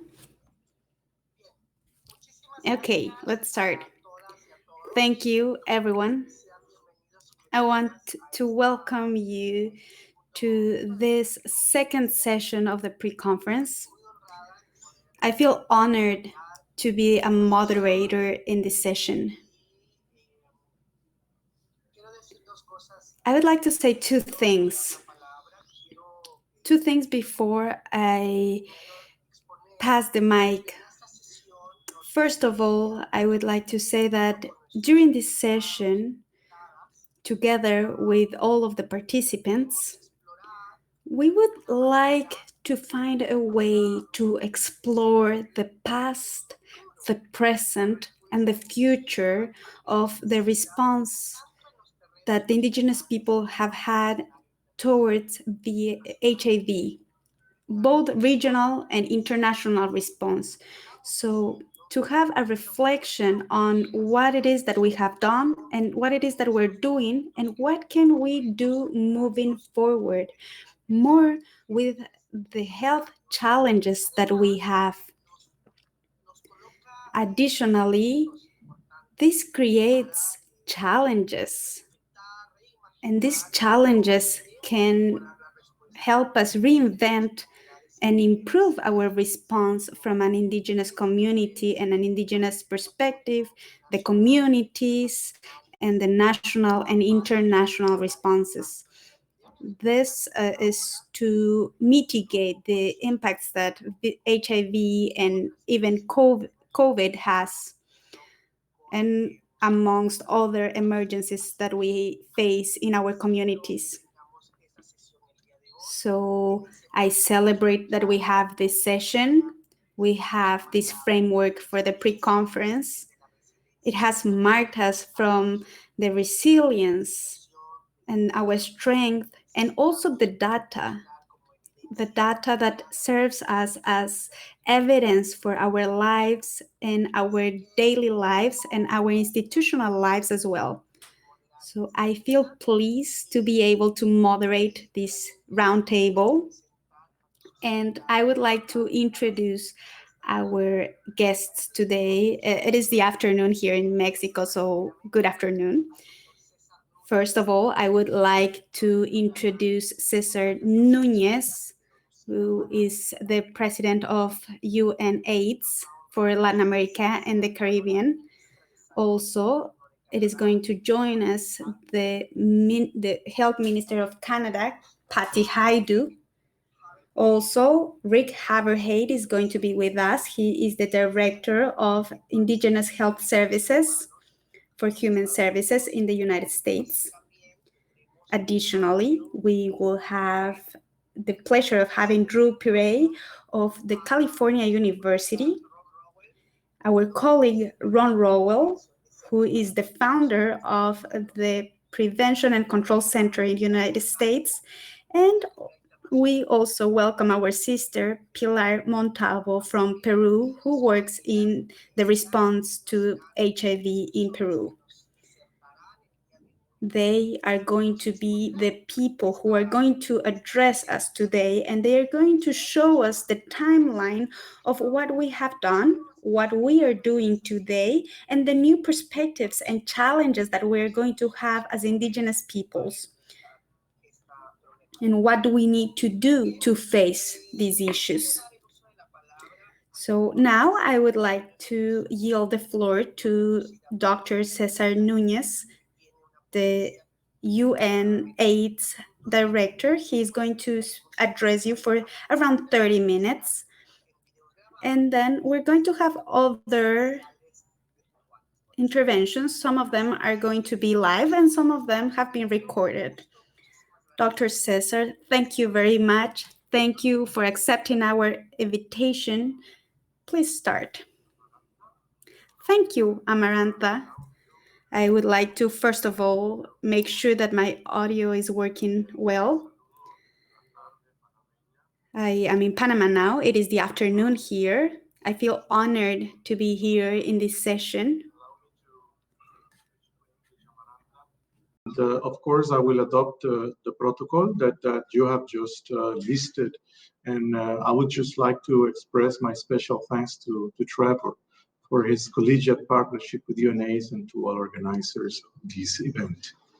It is an honor to join you all today. On behalf of UNAIDS Executive Director, Ms. Winnie Bianima, who has especially asked me to reaffirm UNAIDS' commitment with the indigenous peoples of the world. These days of sanitary crisis have made us change the way we interact globally, but the physical distancing should not trump the rich conversations that we can generate during this period of virtual closeness. Of course, we must remain focused. Human rights more than ever play an essential role, and today more than ever we must protect them and place them in the center of everything we do. Both the HIV pandemic and now the COVID-19 pandemic continue to pose significant human rights concerns, and we can learn from one pandemic to the other.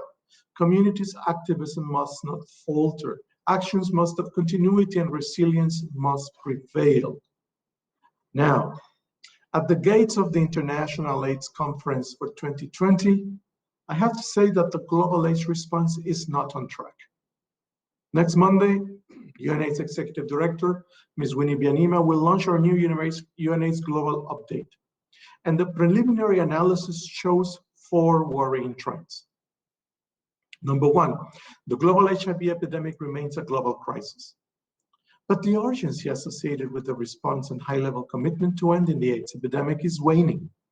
The 2020 targets are unlikely to be reached, making every day in the next decade essential for decisive action to get the world back on track. Number 2, the reduction in new infections and AIDS-related deaths are not decreasing at the rate that we committed to. Early analysis shows that with almost 700,000 AIDS-related deaths in 2019, we will miss that 2020 target and other targets. Reaching the target on AIDS deaths was possible. We need an urgent reorientation about what will work in 2020 and beyond to enable us to save hundreds and thousands of more lives than we will this year. Number 3, HIV is an epidemic of inequalities. It is unacceptable that most new HIV infections globally are still among key populations. They're still among Africa, remaining the epicenter with adolescent girls and young women, 5 times more vulnerable than boys and men of the same age. Yet, we have the evidence, the tools and commitments to prevent every new infection. We see growing disparities in the epidemic response between regions, countries, and within countries. And number 4, we continue to have a serious gap in HIV prevention. We have firm commitments from governments, from civil society, and partners such as the Global Fund and PEPFAR, but we need to better target population groups and locations with the highest rates of new infections. We must urgently increase coverage and access to comprehensive HIV prevention interventions for key populations and adolescent girls and young women and their male partners. We will need to have the tough conversations about why progress on HIV prevention is stalling, how to better engage men and boys, what investments are needed for effective HIV prevention, and what new ways we can address the policy and legal barriers. Many of these issues are not new, as you all know. The series of commitments and declarations about fast track and ending the AIDS epidemic have not been translated into real action for the people we serve. Let me move into social determinants of health and their impact on indigenous communities. Having said the above, the effects of HIV around the world have been particularly damaging among groups that have been ostracized by society, such as men who have sex with men, transgender people, sex workers, people in prisons, migrants, and people who inject drugs. Indigenous peoples are also seriously affected by social and economic determinants that increase their exposure to HIV.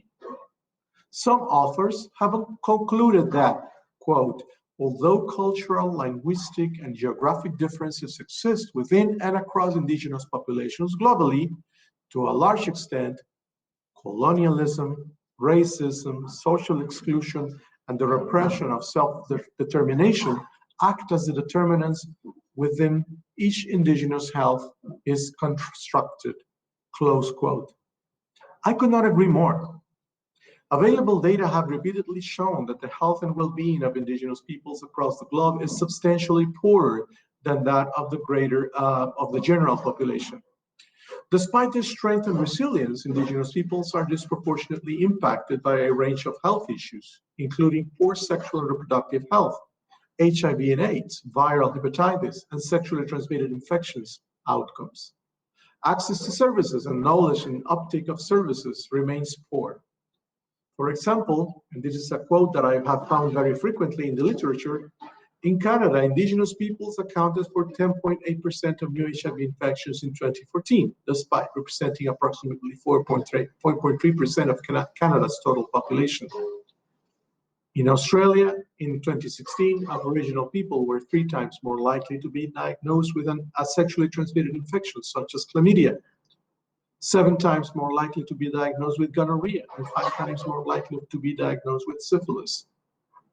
Quoting from a more recent review in Latin America, something from last year from my colleagues at PAHO WHO, with data from 12 countries, HIV prevalence was generally low, less than 1%.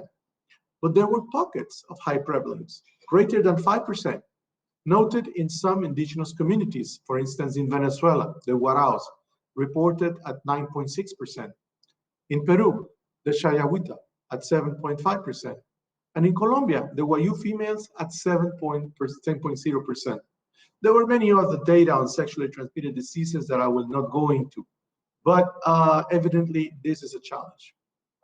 Despite that diversity, indigenous peoples often face similar challenges of marginalization and discrimination, and many indigenous communities face significantly poorer social determinants than the general population, including material deprivation, lack of a land title, limited access to essential services, high rates of unemployment, disproportionately high representation in sex work with high exposure to unsafe sex practices, low education attainment, poor housing and living condition, alcoholism, incarceration, and drug use. For example, in the United States, about 28% of indigenous peoples lived in poverty in 2000 compared to 12% of total population. There are also cultural deficits in terms of stigma, discrimination, and alienation of indigenous peoples by the broader community.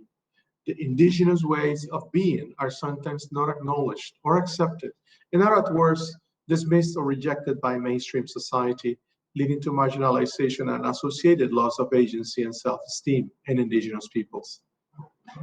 After having visited Canada in 2018, and in recognition of these stark inequalities, UNAIDS Executive Director called for countries to include specific programming for indigenous peoples and other communities that are left behind by the AIDS response within their national AIDS strategies.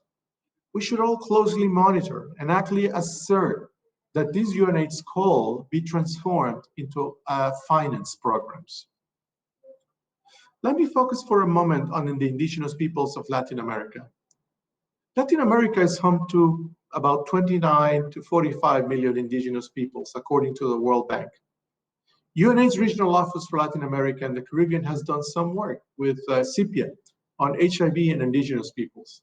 A study I can quote from 2016 to identify the needs, challenges, gaps, opportunities, restraints, absences, and commonalities in order to implement timely strategies aimed, on the one hand, at addressing community needs in prevention, HIV screening, and access to comprehensive diversity and culturally sensitive health services, with with a gender and human rights-based approach, as well as links with access to antiretroviral treatment, adherence, retention, and timely follow-up. That took us through several countries in the region. And I recall the leadership and advocacy of Amaranta Gomez today chairing this session when the idea was first discussed. How right were you, Amaranta, when you came and we discussed this study? For instance, indigenous populations living in the border areas of Venezuela are highly vulnerable. The Waraos, I already mentioned them. They live in the border areas between Venezuela and Guyana and are now migrating to the north of Brazil because of the crisis there in their own country, walking through unsafe routes. Once in Brazil, they have found shelter and access to health services, including antiretrovirals. In Brazil, and now for more than 10 years, UNAIDS has implemented the UN Comprehensive Plan to support the response to AIDS in the Amazons, known as AmazonAIDS. This comprehensive plan is an interagency plan, together with the federal, the state, the local government, civil society organization, and other strategic partners. The plan seeks to strengthen local capacities to develop a better response to AIDS, as well as to harmonize the actions of the UN agencies and other partners, optimizing the use of technical and financial resources and accelerating the efforts and priorities of the local governments. I had the privilege of visiting the Amazons and travel through the river to observe project progress at several communities. I was at the crossroads between Peru, Iquitos, Colombia, and Tabatinga in Brazil. UNAIDS studies indicate that indigenous communities in Guatemala, Ecuador, Brazil, and Paraguay have specific vulnerabilities to the HIV epidemic, including barriers to accessing services because of language, culture, distance, cost, health, and discriminatory practices, high inequality of gender and violence against women, and beliefs and practices that prevent condom use and antiretroviral treatment. I have another example from Guatemala, more recent one. The UN HIV Joint Team on AIDS in Guatemala supported last year and the year before a program for the empowerment of indigenous women on knowledge, attitudes, and skills for assuming a more active role in decision-making on their health and well-being. UNESCO provided advisory and support to the health and well-being program for indigenous women and girls by developing an educational guide and materials on nutrition, comprehensive sexuality education, and on prevention of gender-based violence. The contents of these topics were addressed with cultural and linguistic pertinence, ensuring the identification of indigenous women. Of course, countries must consider financial resources are made available and include the indigenous peoples in these programs. Along these lines, the present Global Fund grant is implemented in Guatemala with multicultural perspective. And this grant is focused on testing and combination prevention. With this grant, they will have an upcoming HIV seroprevalence study that would include risks and behaviors among indigenous populations in Guatemala. But let me move to Sustainable Development Goals and AIDS. Allow me to introduce the lens of the Sustainable Development Goals. The 2030 Agenda for Sustainable Development is fundamentally about empowerment and inclusion. However, moving beyond commitment to action has been a challenge, especially within some marginalized groups, such as indigenous populations.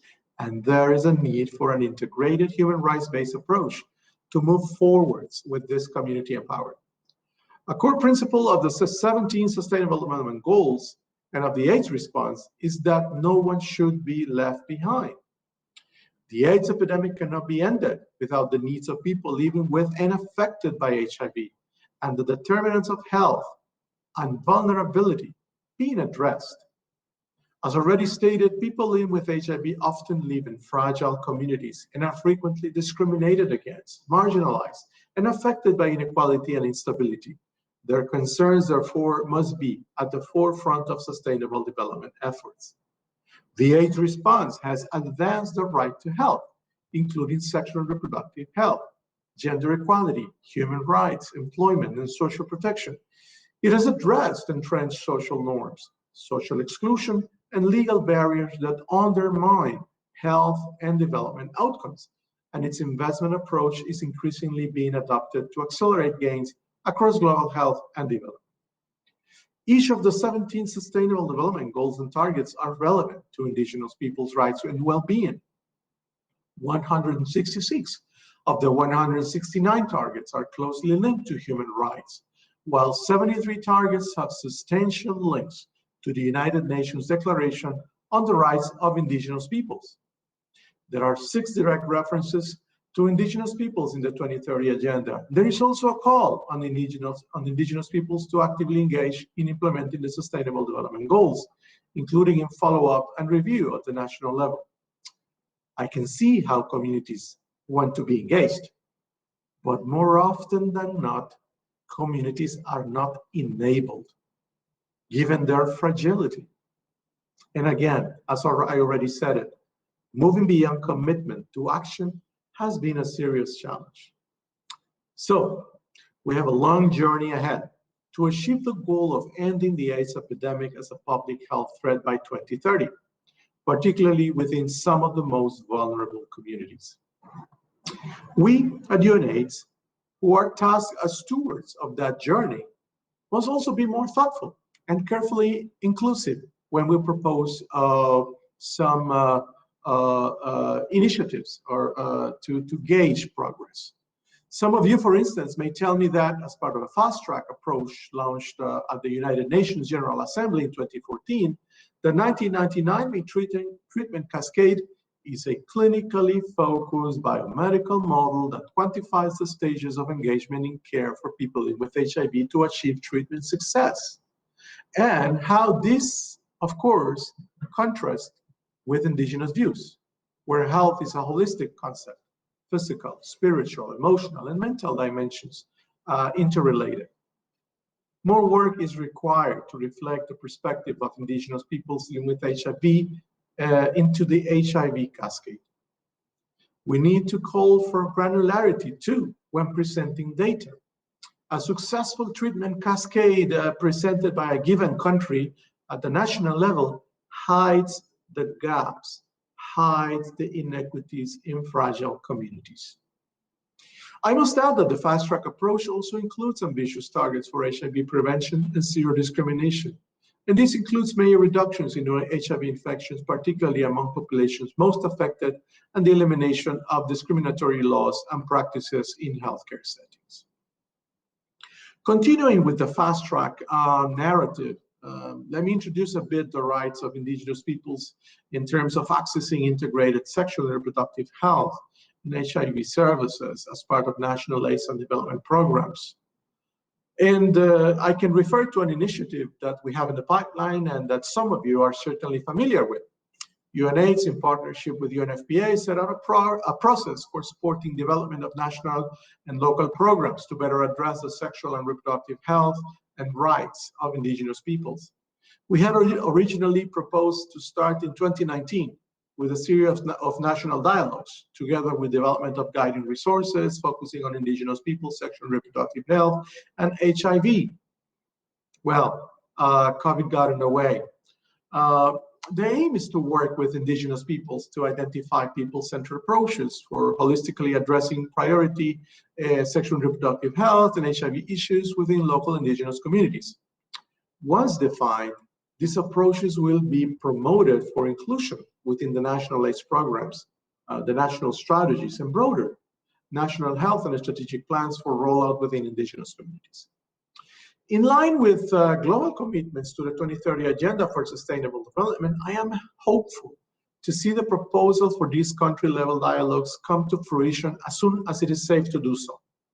As you may be aware, it calls for full Indigenous community consultation, partnership, engagement, and ownership of all Indigenous health program enhancement. I must acknowledge that broader partnerships are also needed between the UN agencies, between member states, including national AIDS programs, ministries of health, ministries of Indigenous affairs, and other relevant ministries, the Interagency Support Group on Indigenous Peoples Issues, ISSG, relevant civil society organizations representing Indigenous peoples and advocating for their sexual and reproductive health and rights, and further development partners. Let me refer now to the elephant in the room. A new virus that joins HIV in having an easier job when going after those who are marginalized, the SARS-CoV-2, and its presentation in humans as COVID-19. Even before COVID-19, we were not on track to meet our targets for 2020, as I said before. Now, the COVID-19 crisis risks blowing us away, of course, as a joint program on HIV and AIDS. We must address the deeper challenges to recover from this crisis, to beat both pandemics and foster safe, equitable, and resilient societies. Scientific experts, community groups, and UN staff working on HIV have been at the forefront of global, regional, and national responses to COVID-19. The entire HIV movement has mobilized and is on the front lines fighting both pandemics. At the global level, UNAIDS has provided vital strategic information. Many guidelines are available and continue being produced. We have also taken forward urgent political advocacy and supported efforts to put people at the center of the response through rights-based and gender-transformative approaches. We must learn the painful lessons from a history of unequal access in dealing with HIV. You may recall that millions died of HIV-related illnesses while there were medicines available that could have saved their lives. Leaving access to medicines to the monopoly of pharmaceutical companies resulted in prices that were too high for people in developing countries or living in fragile communities worldwide. At UNAIDS, we have been following a two-pronged strategy to push now for equitable access to all health technologies related to COVID-19. Firstly, supporting the intergovernmental and interagency technical work advancing the initial Costa Rica Solidarity Call to Action. Now that is being called COVID-19 Technology Access Pool, or CTAP. And secondly, helping to amplify global popular demand that no one be left behind in accessing any COVID-19 diagnostics, vaccine, or treatment through the people's vaccine. This is a global campaign to make the COVID-19 vaccine and other technologies patent-free, mass-produced, distributed fairly and free at the point of use. Once a safe and effective vaccine is discovered, the only barrier to produce enough doses for everyone should be the manufacturing capacity the world can mobilize. This is not the time to create further barriers to mass production. Based on exclusive licensing, we cannot have poor countries nor fragile communities at the back of the queue and their key health workers waiting for a vaccine. Analysis from UNAIDS shows that lockdowns and border closures imposed to stop COVID-19 are impacting both the production of medicines and their distribution, potentially leading to increases in their cost and to supply issues, including stockouts over the next 2 months.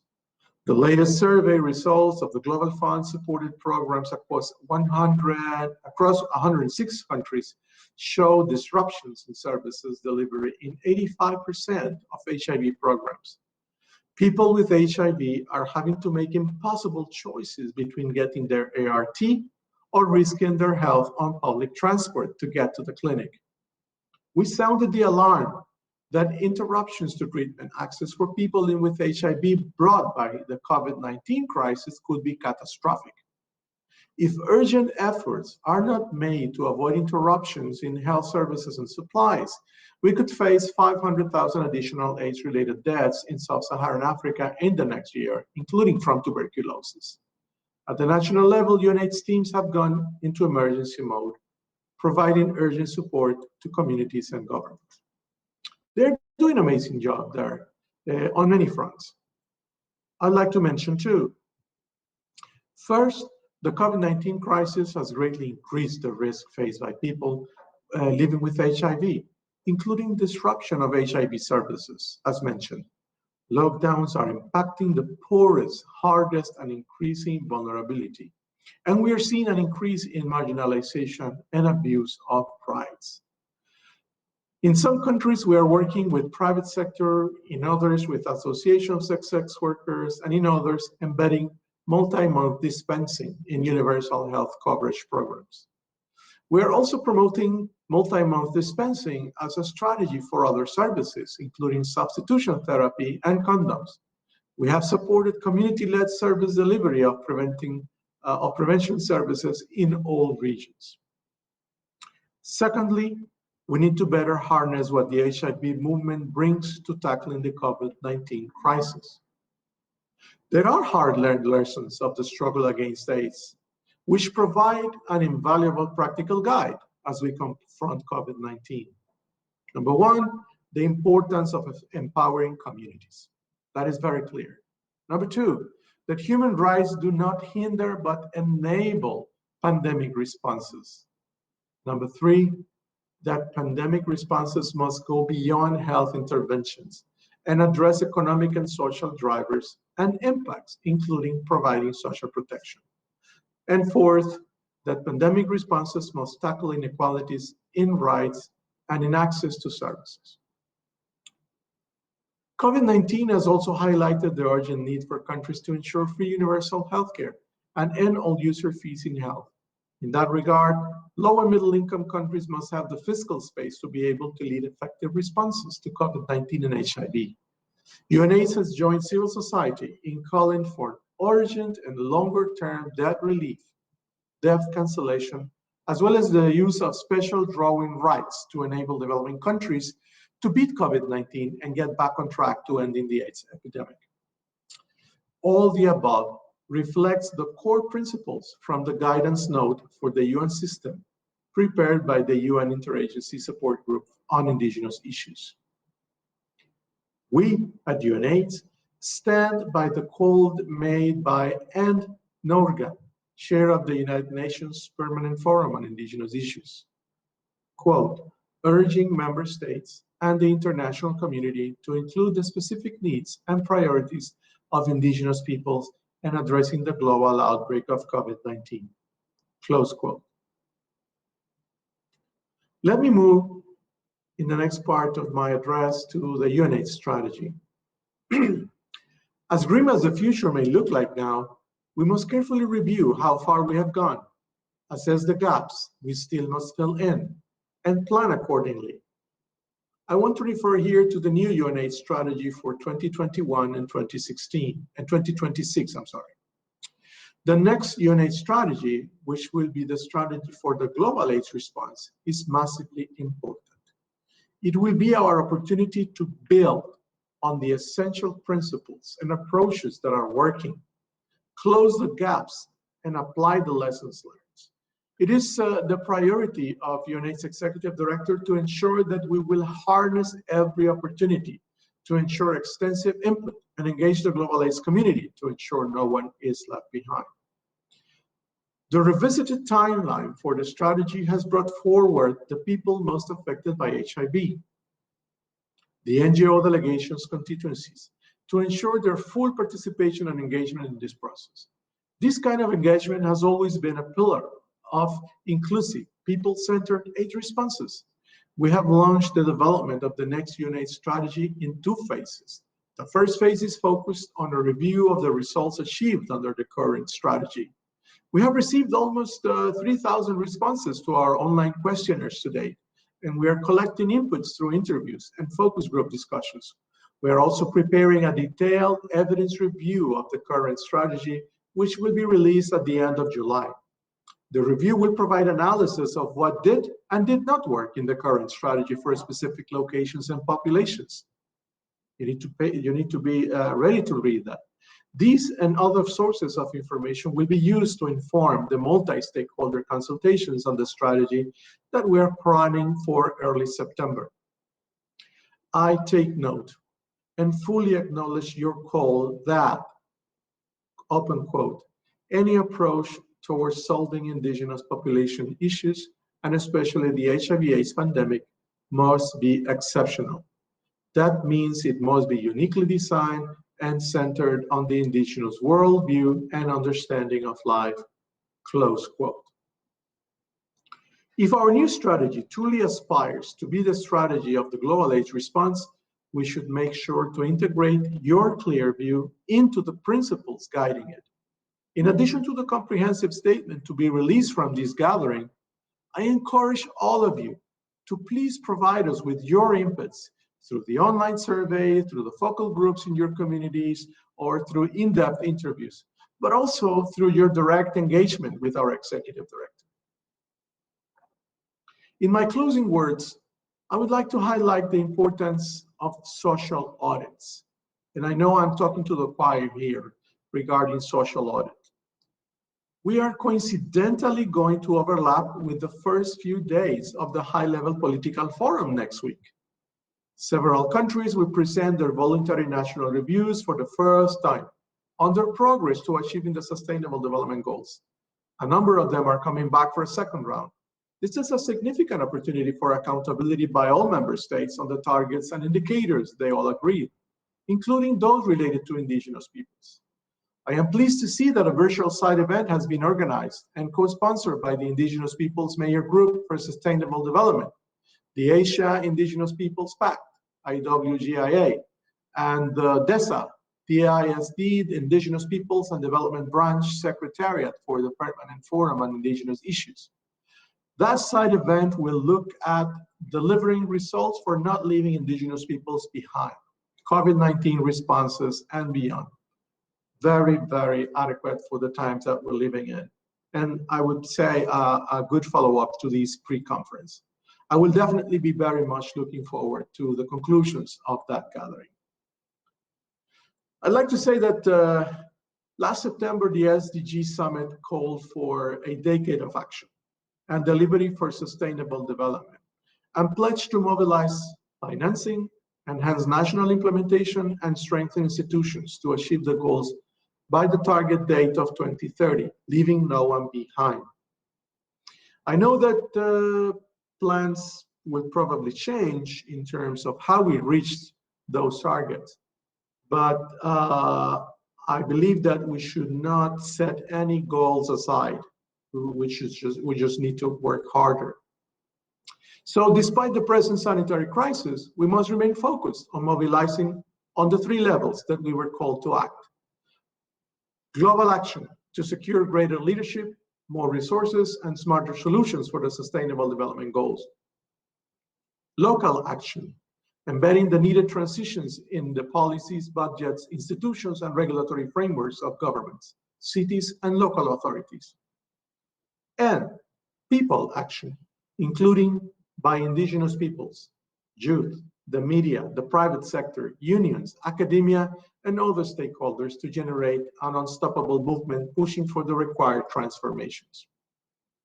I'm happy to conclude my words by saying very out loud, sustainable development will never be possible without the indigenous peoples. I thank you very much.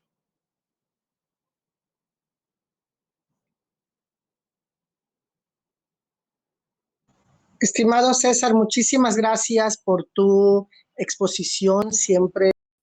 Dear Cesar, thank you very much for your presentation. It's very strong. And you're also expressing these levels of concern and the goals that are set globally. But within all this, you can see that there's a gap, there's a mismatch. Not everyone fits within these goals because indigenous people sometimes are late in access, have a late access to this. I want to leave this reflection with you, and maybe at the end of this session, you could give us an answer. But right now, we don't have much time for Q&As. But I just want to post some ideas that we can discuss later. I was thinking that maybe ECOSOC should play a role in coordination with countries to provide disaggregated data on HIV in indigenous communities. That is question number 1. This is something I'm thinking about. Thank you very much, Cesar, for your contribution. Now, I will ask the technical people to help us show the video sent by the Honorary Minister of Health of Canada, Patty Hart. Welcome you all to the 8th International Indigenous Pre-Conference on HIV. Hola con todos, bienvenidos a la 8ª Preconferencia Indígena Internacional sobre el SIDA. Yo quiero reconocer que hoy estamos en el territorio no cedido de Algonquin. Estamos con el Grupo de Trabajo Indígena Internacional frente al VIH y SIDA. Ellos han organizado este evento y gracias por invitarme. En los últimos 30 años hemos sobrepasado mucho. Gracias por la dedicación y esfuerzo que ha hecho la gente. Hoy tenemos tratamientos que son más efectivos. Tenemos pruebas científicas de que esto no solamente mejora la vida de la gente que vive con VIH, pero también like HIV pre-exposure prophylaxis that have been proven to significantly reduce the risk of acquiring new infections. Mais nous avons encore beaucoup de travail à faire. Le VIH et le SIDA continuent d'avoir une incidence sur de centaines de milliers de personnes chaque année et au Canada, les peuples autochtones sont touchés par le SIDA de façon disproportionnelle. Voilà l'enjeu qui nous rassemble ici aujourd'hui. In Canada, we are working to rebuild trust with First Nations, Inuit, and Métis people through a process based on recognition of rights, cooperation, and partnership. I know that if we're to beat this disease, we must provide programs and services that are culturally safe. And more importantly, they must be developed in partnership with the Indigenous communities they serve so that they reflect Indigenous knowledge, culture, and traditions. The Government of Canada's commitment to truth and reconciliation with First Nations, Inuit, and Métis people is reflected in our action plan on sexually transmitted and blood-borne infections. Supporting community-led services in Indigenous communities is central to Canada's approach. The Manitoba Minopamatsuan model of sexually transmitted and blood-borne infection care project is a great example of how Indigenous and non-Indigenous leaders policymakers, and service providers are working with the community to create culturally safe environments and practices to improve HIV prevention, testing, care, treatment, and support services among Indigenous peoples. In the Northwest Territories, the SMASH, or Strength, Masculinities, and Sexual Health Project, is another example where Indigenous and Northern culture is being used to ground the training and workshops. The workshops are designed specifically for young men to help raise their awareness of HIV, hepatitis C, and other sexually transmitted and bloodborne infections.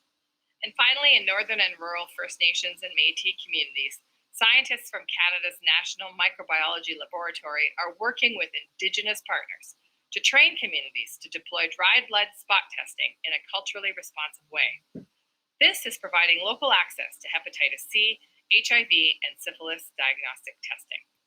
Ce ne sont ici que quelques exemples d'organismes qui agissent comme moteur de changement et qui cherchent à combler les lacunes en matière de prévention, de dépistage, de soins, de traitement et de soutien pour le VIH qui existent chez le peuple autochtone.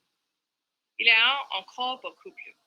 Je sais que plusieurs parmi vous qui êtes à l'écoute ouvrez aux premières lignes de projets comme ceci. Le leadership, l'engagement et la compassion dont vous faites preuve sont inspirants. Merci. Finally, I'd like to emphasize the importance of working together to eliminate all forms of stigma in our health system. Stigma and discrimination create barriers to essential conditions for good health, like adequate housing, good paying jobs, and education. People who experience stigma are also isolated from their families, from their communities, and from healthcare and other services and supports. People who face stigma and discrimination of various forms, including racism, sexism, and homophobia, have disproportionate rates of HIV and other sexually transmitted and bloodborne infections. In the context of HIV, these barriers can be even greater for particular people, including Indigenous peoples and other racialized communities, gay, bisexual, two-spirited, and other men who have sex with men, as well as people who use substances. Ultimately, stigma, discrimination, and racism have helped to fuel the AIDS epidemic worldwide. Le gouvernement du Canada reconnaît ces barrières et ces difficultés systémiques et prend des mesures pour y remédier par l'entremise de soutien qui aide aux organismes à réduire la stigmatisation. C'est par l'action collective que nous aiderons les personnes touchées par le VIH à connaître leur statut et à obtenir les traitements dont elles ont besoin. Each day is a new opportunity to come together, to learn from one another, to share our stories of resilience and lived experiences, and to explore solutions to the challenges that we collectively face. I wish you an excellent pre-conference and many fruitful discussions on these important issues. Thank you for all of your hard work.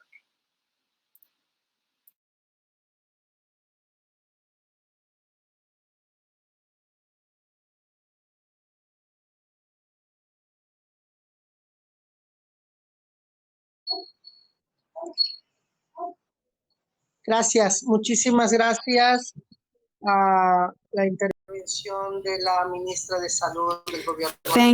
Thank you so much for this intervention from the Health Minister in Canada. At the end of the session, we can have questions. Now, I would like to pass the microphone to Rick Haverkade. He is the director of the National Program for HIV and for the Services of Indigenous Health in the United States. Rick, welcome and thank you so much for being here. You have the floor now. Thank you very much to the organizers and all the technical support that's gone on behind the scenes to make this a reality. I'm glad that people have looked for ways to keep ourselves resilient, keep our communications alive, and share important messages. My name is Rick Haverkade. I'm an enrolled member of the Sault Ste. Marie tribe of Chippewa Indians that's located in the northern part of the state of Michigan, up on the shores of Lake Superior. I currently work as the coordinator of the National HIV and Hepatitis C program for the Indian Health Service, a part of the U.S. Federal Health and Human Services. And I'm going to talk to you today for a few minutes about some of the work that's going on Indian Health Service and throughout Indian country on HIV prevention, care, and treatment. Most importantly, I want to talk about the efforts that we've made, the strides, the successes that we have. Our funding for all of our work comes through the Minority HIV/AIDS Fund, a competitive program through the Office of the Assistant Secretary for Health.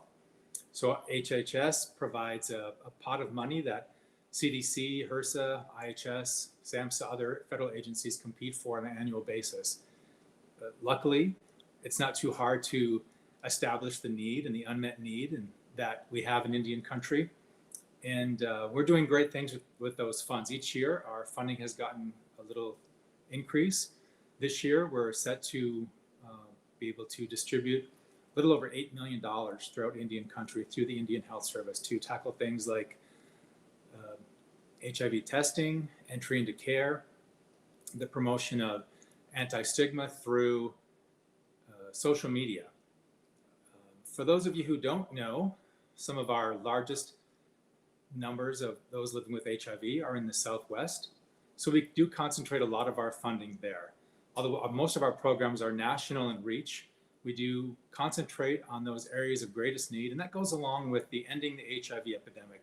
That was announced in the President's proposal in the State of the Union address last year, where the Indian Health Service was set to receive $25 million to work on ending the HIV epidemic. And the 4 pillars of the ending the HIV epidemic are to diagnose, treat, prevent, and respond.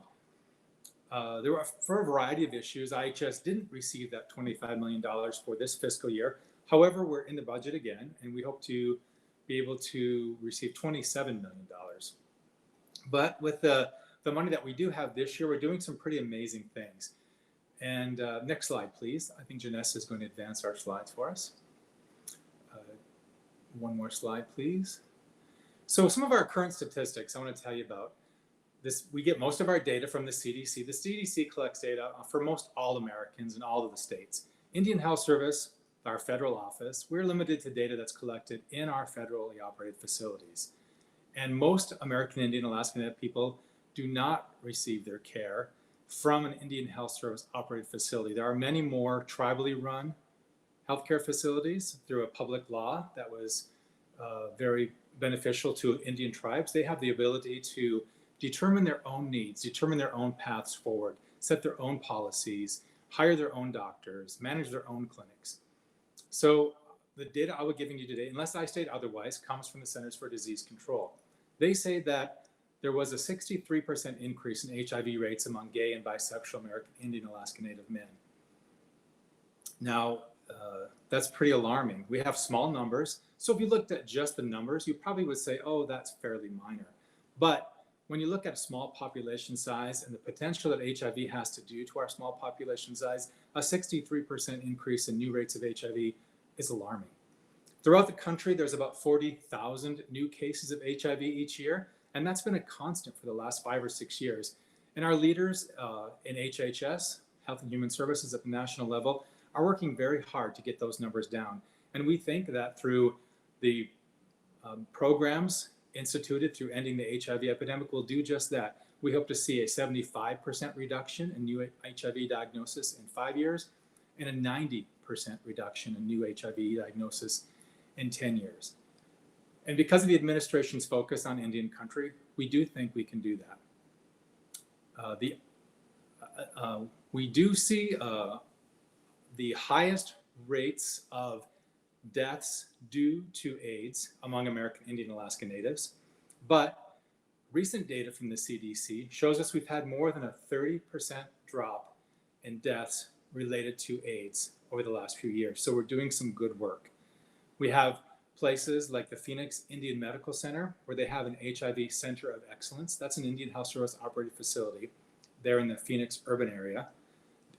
Just HIV alone, their patient load is about 300 people. And they're doing incredible work. Each year, they actually receive awards from the state of Arizona for the best care provided for any other population in the state. Their cascade of care is excellent. They get people into care quickly after receiving a diagnosis of HIV. They get people on the right antiretroviral therapy in a timely manner.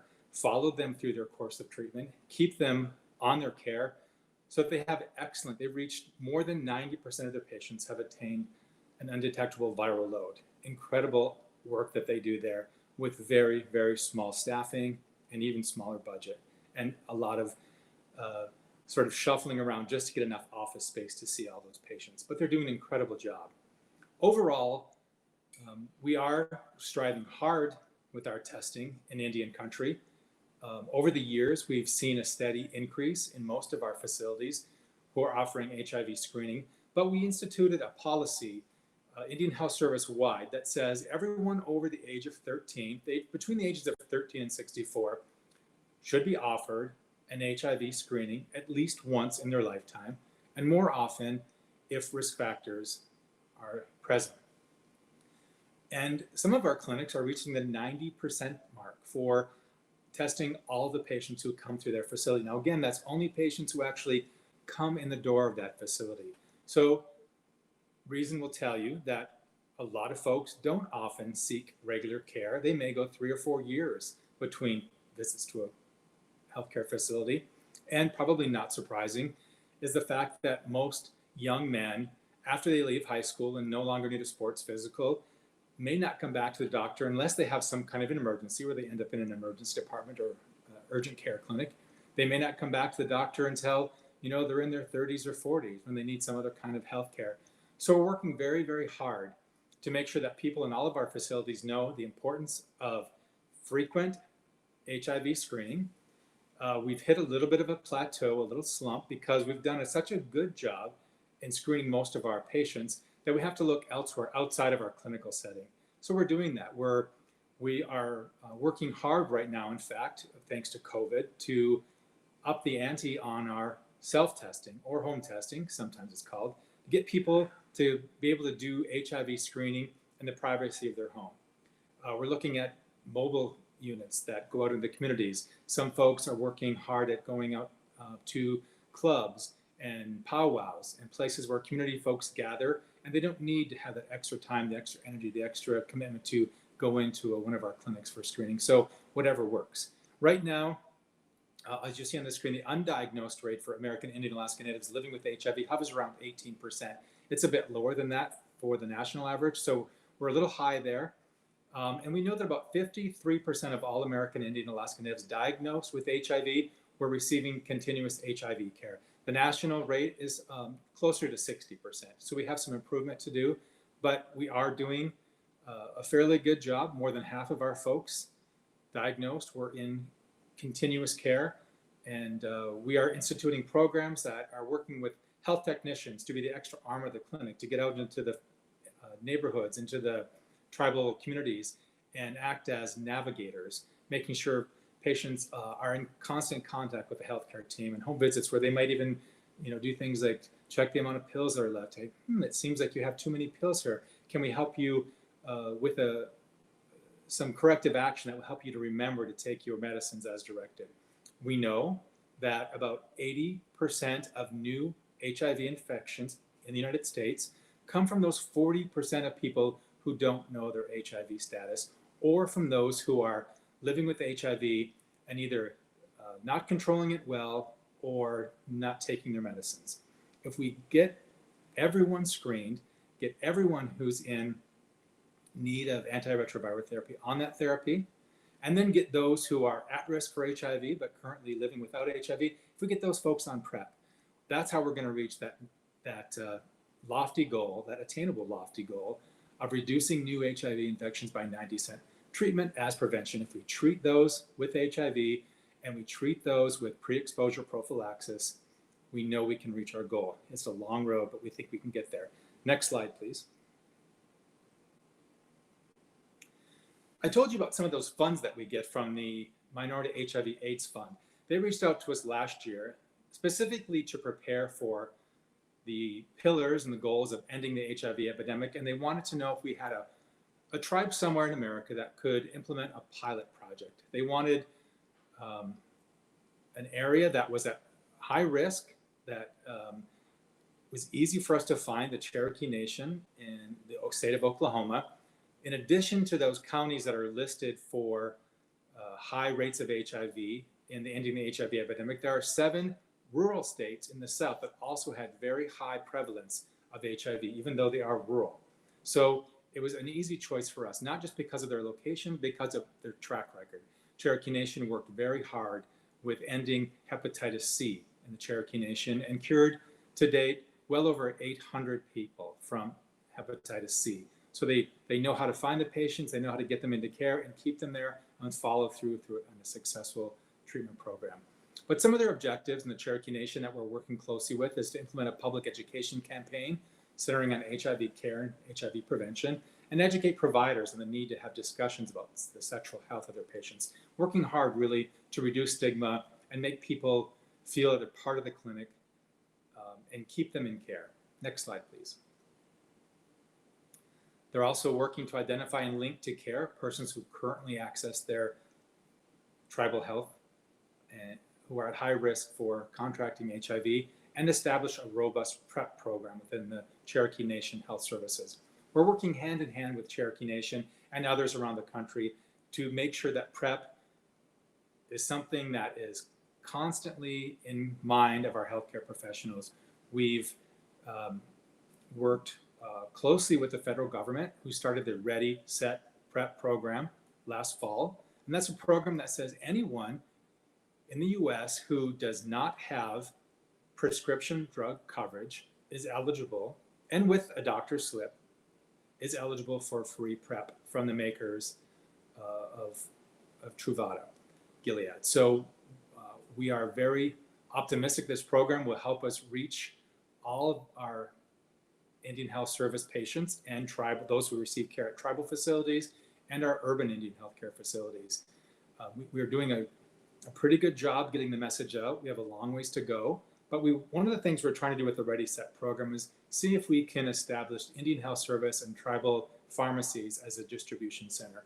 Right now, some of the big pharmacies like CVS, Walgreens, Rite Aid are participating, along with a host of others, but oftentimes some of those big brand name pharmacies don't exist in our rural population centers around the country. So HHS has been a very welcoming partner, and hopefully soon we'll be able to extend the distribution sites for the free PrEP through the Ready Set PrEP program. Next slide, please. The Cherokee Nation's been an incredible partner through all of this with us. Another big thing we've done, we know that the majority of our work for HIV is done outside of the Indian Health Service. I'm the only staff person in Indian Health Service responsible for HIV. So we have lots of partners, it goes without saying, that help us do all the work. There's no way I can do all this by myself. But what we've decided to do is fund our tribal epidemiology centers to help us with those 4 pillars of diagnose, treat, prevent, and respond. And they've been around for more than 30 years. They're tribally run centers. They get their funding from federal sources, but they're managed by various tribal councils. So they're not under the authority of the Indian Health Service, but we are sure thankful that they do exist. And we worked hard to get them funding, about $2.4 million, spread over 9 of the 12 tribal epicenter projects. So some of the work they're doing is to making sure that we get the project into the phase 1 jurisdictions of ending the HIV epidemic, those counties and cities in the country that were found to have the highest rates of HIV. Next slide, please. Finally, what we've done is we know that we have to listen to our communities. So we're coordinating listening sessions throughout Indian country with our partners at the National Indian Health Board and the National Council of Urban Indian Health. They're going out and doing virtual conferences since last fall. They've decided, of course, like the rest of us, that it's best to do things like this virtually. It doesn't mean the messaging is any less important or that we're not hearing the message. So we want to make sure that our communities know what's going on. They know our goals. They know the goals of ending the HIV epidemic. They get a little background on the current statistics of HIV, and they see some of the promising practices like our pilot project, Cherokee Nation, is developing. Some of the other things I wanted to touch on real quickly is someone else mentioned the idea of stigma. We know stigma is alive and well, and we're working very hard to reduce stigma. One of our recent programs was to introduce the idea of collecting sexual orientation and gender identity information on our patient record. So we did our first 2 pilot test sites this past week, training people at the local level so that we do have an idea of how many of our patients are listing two-spirit, lesbian, gay, transgender on their health record. We ask them, what name would you like to be called today? What pronouns do you use? What sex were you assigned at birth? What gender do you identify today? And that will follow them through their clinic visit and stay on their record. And then they can change that each time they come in for a visit. But that is one big way we're working to reduce the stigma.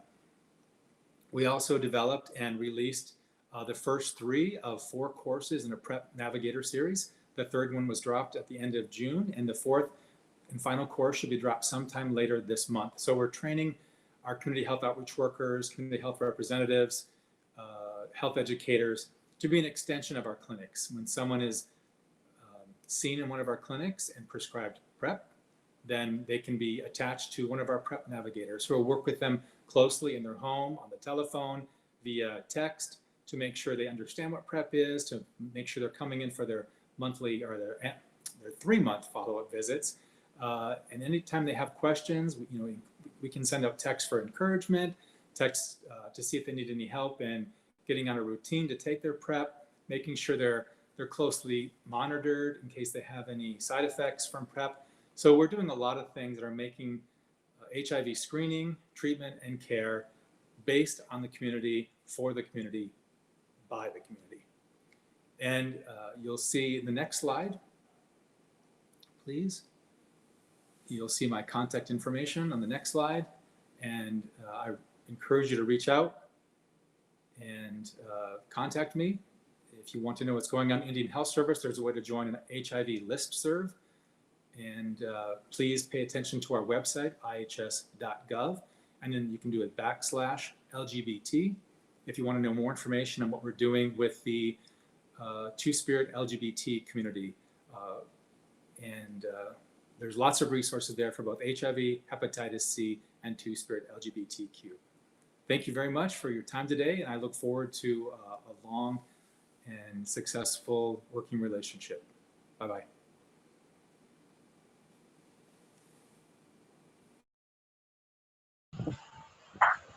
Rick, muchísimas gracias. Rick, estoy realmente conmovida con el... Thank you very much, Rick. I'm really moved by the excellent work you're doing. Thank you very much from deep of my heart, because you're working for the Cherokee peoples. Thank you very much for being ahead of the curve, for imagining the answers. You managed to do a very significant work, identifying the strategies for approaching HIV and syphilis. There are comorbidities and co-infections, and that's very interesting. And I'm pretty sure you already saw that there's a trinomial between HIV, syphilis, and COVID-19. I guess you already saw that coming, and it's very interesting what you're going to be developing to work on that. And I thank you very much for your work, because with this, we can provide access to our Indigenous peoples to healthcare. And this is so important. Thank you very much from deep of my heart. Now, I'd like to show you a video from Andrew Baker. He will make a Indigenous Pride declaration. Now, the technical people are going to do it. Thank you very much, Andre, for doing it.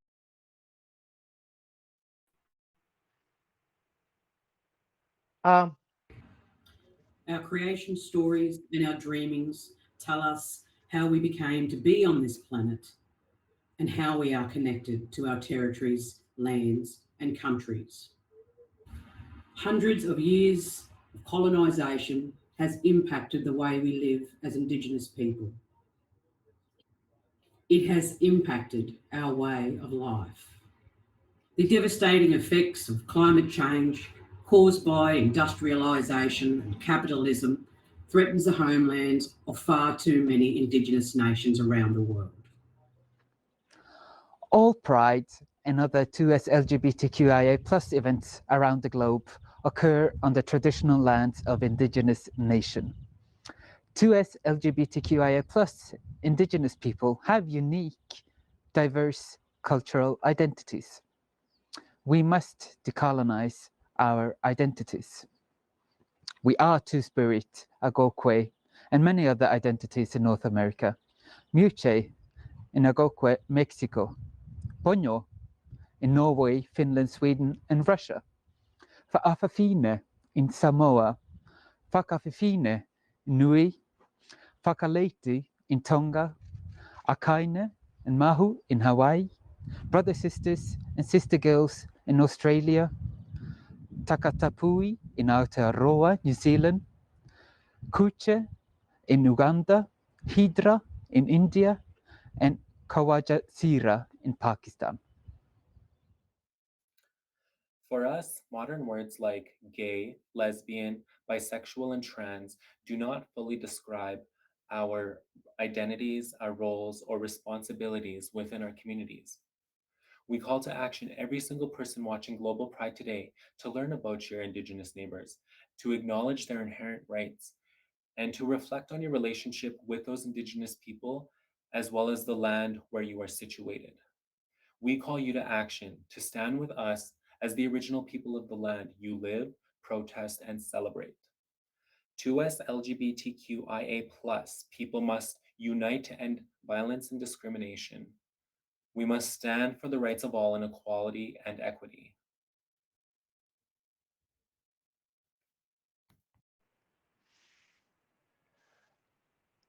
Ani Mwewena Bojo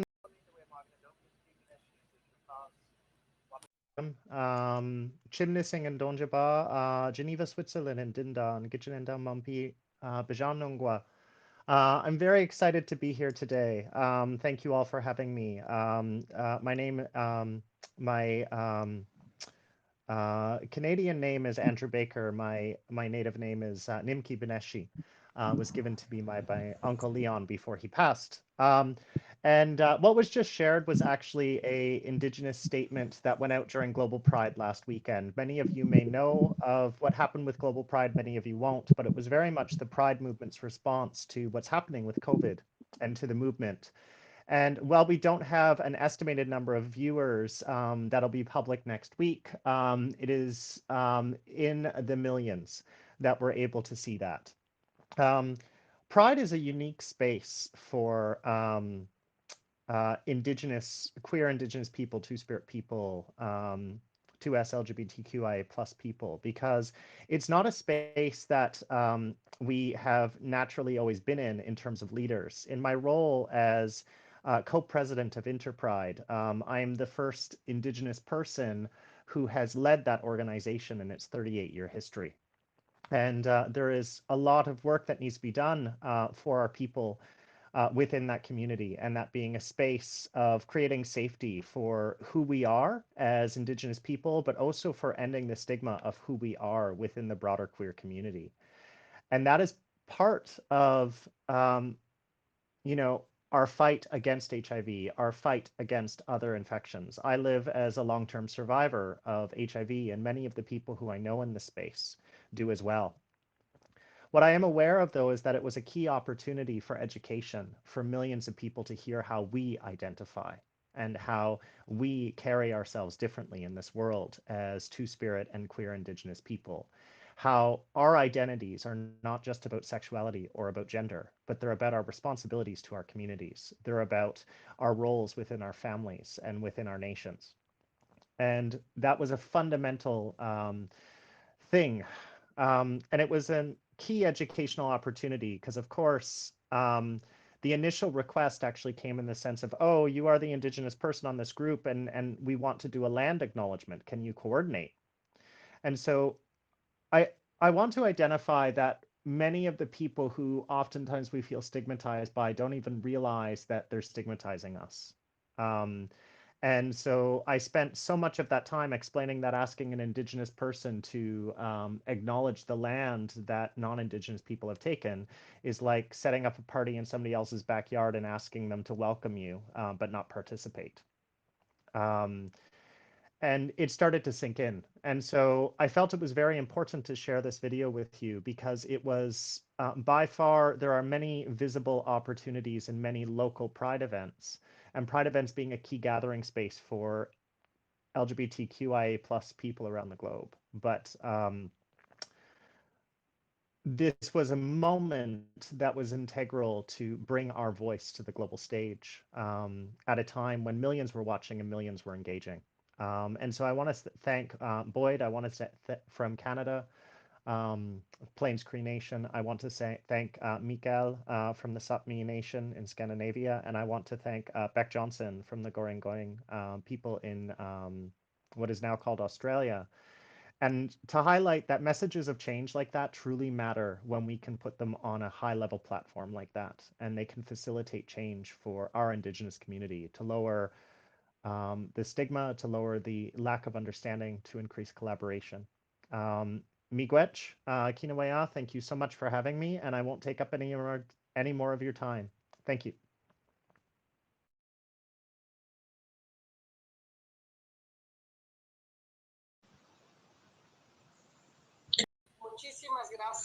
Thank you so much. I am so happy to hear this presentation because a few years ago we started talking between different Indigenous communities, saying that we need to get together within the HIV framework, the fight against discrimination, to fill the gaps in public policies, and now the challenges that COVID put in front of us. We need to talk about and know what is the gender identification within the Indigenous peoples. I think Andrew is promoting this proposal. And I think that we need to think about this. We have proposed it to UNAIDS, the Canadian government, maybe to think about an ethnocartography of the different gender identities for Indigenous peoples so that we can identify ourselves, so that we can have a name within our communities. And I think that would give us a lot of belonging to the community. I think we're on the right path. We're on the right path of what Andre has just proposed. Right now, I would like to pass the mic to Andrew Jolivetti. He is a California University professor, and he is going to give a presentation right now. Thank you. Erect my body once more. Erect my spirit in the face of your disaster. Speak blasphemies like you always do. Wet my member with your adjectives and verbs. Wake me, erect me, resurrect me if you can. Each time I open my vessels, your coarse, selfish bark rips tendons from flesh, leaving nothing but more cancerous growth. Tumors engulf every cell of dignity, perverting every act of performance between our dry, sinless sheets. Each teardrop burns holes where flesh was hung in light. Wake me, erect me, resurrect me if you can. Your pale skin, your weak emotional capacity, your sheep and wolves' clothing, your dirty knees smell not of innocence, they reek of privilege. Where you bow down, mouth wide open, begging for red cocks to begin new days, so you can cock-a-doodle-doo and cock-a-doodle-doo over and over again. Your moan is more of a whimper as you scream out, wait, wait, wait. What do you want from me? I have given unto you all that God has given to me. I have nailed my sacredness into your cross. Now together in beds of coal, you push me into death. Together in beds of salvation, we do the impossible. We cause the crucifixion of love. Wake me, erect me, resurrect me if you can. In no way do you wait as you ask others. Your hand is always the first. Your hand is always the last in a long line of whoring subversives, drinking blood from the bodies of our Christ, from the temples of our flesh, erected in stone and sown into meat to be eaten by ghosts. You weaken and dishonor all that we give. You speak in twisted tongues of naming sin. You blame them. I hold you accountable. You burn me over and over again. You stick me on your reservation list. Your cold feet don't allow oxygen to circulate. You turn blue. Your mouth won't open. Your breath won't come because you are entangled in your own bullshit. Bullshit stretched out on long roads where you learn to take from each master's house of tools to build yourself another trophy. So you shine, not us. So you are fed, not us. I'm done with forgiving.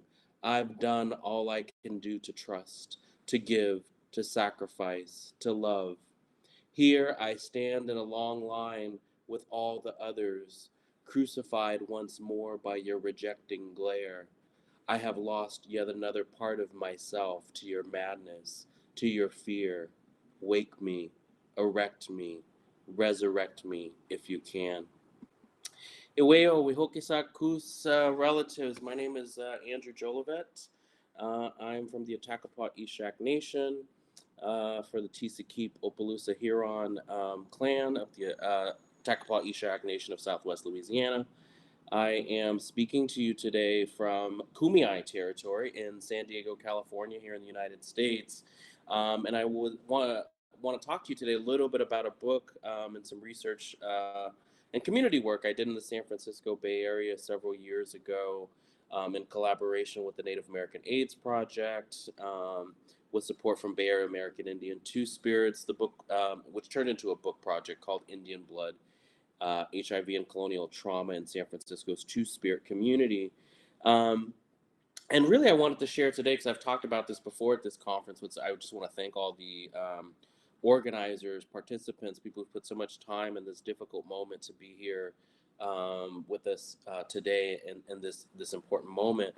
But I've talked about this before actually at this conference, some of this research. And so I wanted to talk a little bit today about how the book came to be, why it was written. A central focus of this book was on mixed race identity. Some of the research in HIV/AIDS pointed to the fact that people who come from more than one ethnic or racial background had really high incidence rates of HIV and AIDS. And so as a mixed race person myself, I became very curious about this work. Some of you out there may know Rafael Diaz, who wrote the book Gay Latino Men and HIV. He was a mentor of mine, along with George Ayala, who's also done a lot of really important HIV/AIDS research. And they both really encouraged me to kind of look into this research. And because I wanted to focus on Native communities specifically, because there's such high rates of interracial marriage, so many questions about who is and who isn't counted as Indian, as Indigenous. And I think I was interested in kind of finding out, how did identity then as a mixed person compound other issues that we as Indigenous, as Native people face when dealing with health issues like HIV and AIDS. And so a model that I developed in the research, it was called the Indian Blood Psychosocial Nexus of Risk. And it basically what I found in that research and from doing interviews and focus groups with Two-Spirit folks in the San Francisco Bay Area was this model, this IBPN model, talks about how colonial invasion leads to what I called colonial haunting and PTIS, post-traumatic invasion syndrome. So not PTSD, but post-traumatic invasion syndrome. And that process of outside force in our communities led to this first phase that sort of impacts Two-Spirit people in contemporary context. And that first phase is what I call Two-Spirit cultural dissolution. The idea that even though Two-Spirit is a relatively new term, but the history, the archaeology, the genealogy of it existed in many of our tribal communities. And so how that was dissolved by colonial contact. And then I talk about how that dissolving of the Two-Spirit cultural support network leads to intergenerational trauma, which is then compounded by racial and gender discrimination, sexual violence, which I will say among the folks who identified specifically as Two-Spirit or as transgender, they had extremely high rates and experiences with sexual violence. And of those participants, actually all of them had seroconverted to HIV. So I saw a strong correlation between Two-Spirit identity, transgender identity, sexual violence, and HIV rates. And then finally, I looked at mixed race, what I called mixed race cognitive dissonance, and how that might lead to all these factors combined together to sort of impaired sort of stress coping mechanisms. And so these were really important things. And I talked about these as things that led to things like spirit trauma. How our spirits are injured and continue to live with these sort of painful moments. And so how do we deal with and address these became a central question of this research. And so one of the things I talk about in the book is the concept of radical love. And radical love became this idea that came really from the participants who really showed that it's in our vulnerabilities that we become more whole. When we find space and community where we can share our stories. I remember this conference a few years back. That was actually the thing, telling our stories, right? And so it was so important for the folks in the Indian Blood book and project. And just in an everyday way, I would say we would pray before each of the focus groups and really create that community, that safe space. And so that's so important.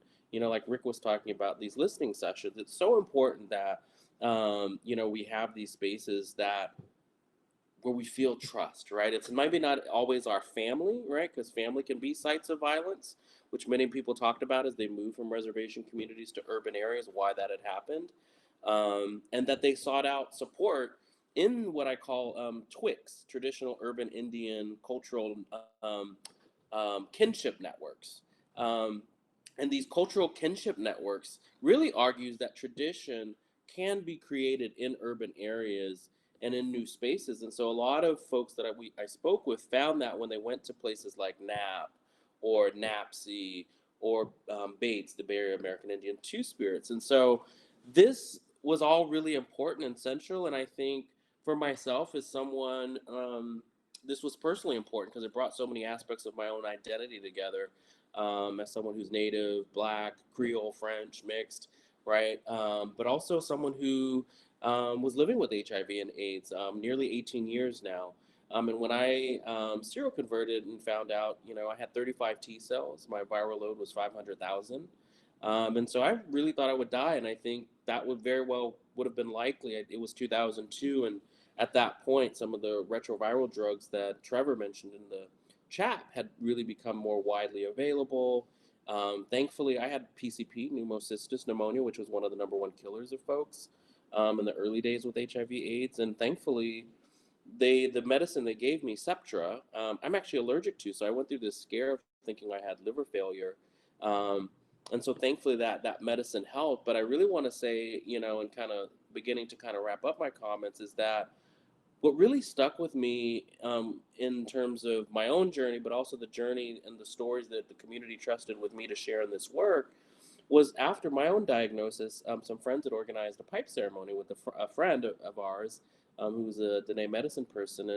And we had this pipe ceremony, and I remember his words so vividly. Dan told me, he said, there's a lot of people going through what you're going through, Andrew. He said, your brothers, your sisters, they're dealing with these things too. And when you share your story, you're helping them too. And I really took that to heart. That's why I've, for many years, tried to be vocal and visible. Maybe we all can't be about our status. And I think particularly for our transgender relatives, that continues to be a huge challenge, I would say globally, not just here in the US. And so one of the things Dan also said was that your community is your medicine. And that really stuck with me. And to this day, so as I think back and go back and think about the book, the radical love was important, and my new work is really looking at a concept related to what I call thrivance or thrivance circuitry. How are we not just being resilient or surviving, but how do we actually continue to thrive too? And I think, how do we do that in a global context? And so I think about the circuits, the routes, the connecting points, particularly in a moment like now. Today is a perfect example of thrivance circuitry. We are all these different points connecting from all over the world, all over the globe, in a moment of, unseen crisis, right? But our communities know these so well and have responded really, strongly to what's going on, whether that be COVID or, intersecting, trying to make sure we're getting medical adherence with our meds, or creating healing spaces for our two-spirit communities that are happening online. So when we can connect across these different spaces, across these colonial borders that have been constructed, that becomes really important. And I did just want to share one thing to the book. There was this concept that I talk about. It's inclusive ecological sovereignty. And I just want to share this brief passage, because what I wanted to also do with this work was to push back against the ways in which we center Western ideas of who belongs. How are queer and two-spirit Indigenous folks often second class, or have been second class citizens? And so how are we pushing back against that? And so from the book, it says, a first step in achieving inclusive ecological sovereignty is to reestablish membership criteria based not on blood quantum and enrollment status, but on kinship, cultural knowledge, and group participation. If one government continues to manipulate hundreds of other governments into replicating US sovereignty as their own unique form of sovereignty, the resulting disappearances will eventually solve the remaining Indian problem. We will all vanish if we continue to exclude mixed bloods. We will all vanish if we continue to measure membership based on blood quantum alone. We will further isolate and exclude cultural contributions by those who live and express their gender and sexuality in diverse, complex, and socially meaningful ways. These exclusions will also lead to our final disappearance. And so I think that what I'm seeing is that we are fighting back against that notion of disappearance, of who to include, who not to include. I think about notions of medicine and trying to move away even from saying, how do we use our culture as prevention or preventative models? I really want us to shift that kind of conversation and think about, how is our culture medicine? So if we think about culture as medicine, how does that also advance the work that we're doing to get to zero, to help folks who are long-term survivors, the elders in our communities, and then the young and new generations coming up still dealing with this? And so I think that is a really important thing. And so I actually want to end with a poem as well. It's entitled Thrivance, and I think it speaks to the ways in which, for my community and where I come from, how we continue to thrive, how we try to, keep centering the songs, the culture, and who we are, and putting our knowledge, that's been passed on to us, how we continue to center that and try to move away from these Western constructs. Thrivance. The smoke from the boucherie still burns. Smoked meats and fried gratons fill our stomachs. There along the water, they keep dancing. There, hidden in the bayou, children keep dancing. Say, they out there stomping again. Ain't nothing wrong with that, yeah. We gots to keep eating, may yeah. My great-grandmother, they called her Nanan. She was a treater, a medicine person, a quilt maker. The patches make a pattern, a circuit. Say, who you people be? You a Guillory? What you say, Shad? Me too. I'm kin to the Guillory. We are patterns sewn together by old wrinkled hands and fat thumbs dangling from Mama's big arms from spinning her spoons in the gumbo pot, big arms from tapping our behinds with a switch from magnolia trees. We still standing here, but we march too. We have done more than survive. Who says we are forgotten? I remember, you remember, we remember. Remember our birthplace, our land, our water, and our songs. So we sing again. We stomp our feet in the ground where Nanan stopped bleeding with her medicine. We stomp our feet where Pop fed the people. The cotton fills the quilts. The crawfish still float to the top when we flood them out. Creation begins with all our relations, so we stomp, and we live, and we begin again. We thrive, and we thrive. We are a people, we are a circuit, connecting pasts to present, singing songs for their futures. So let us thrive, let us thrive, let us thrive. Hiweo, we hope Kisakus, thank you, relatives.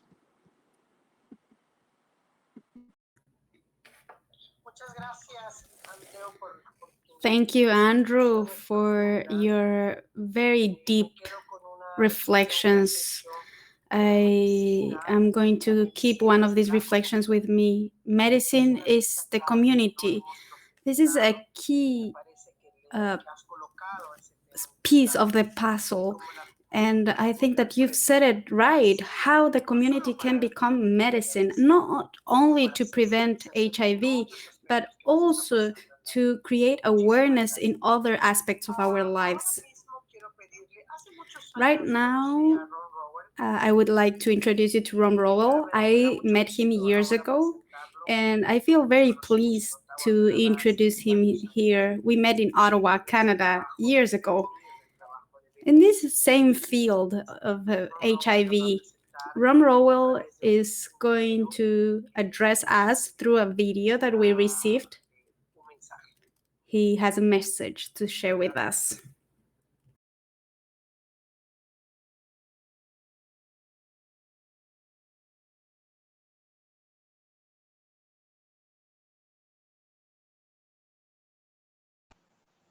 ¿Pueden proyectar el video, por favor? La grabación recibida. Halito. Could you start the video, please? Makoto katoa. Aloha, bonjour.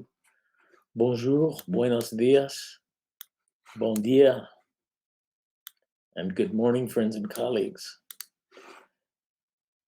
I want to recognize right off the bat that we're meeting in extraordinary circumstances of a worldwide pandemic that few of us saw coming. And I think it's a reminder to us that the work that we do to prevent infection has impacts beyond just HIV, since preventing HIV also has protective effects against any future disease that could put those with comprised immune systems in additional danger.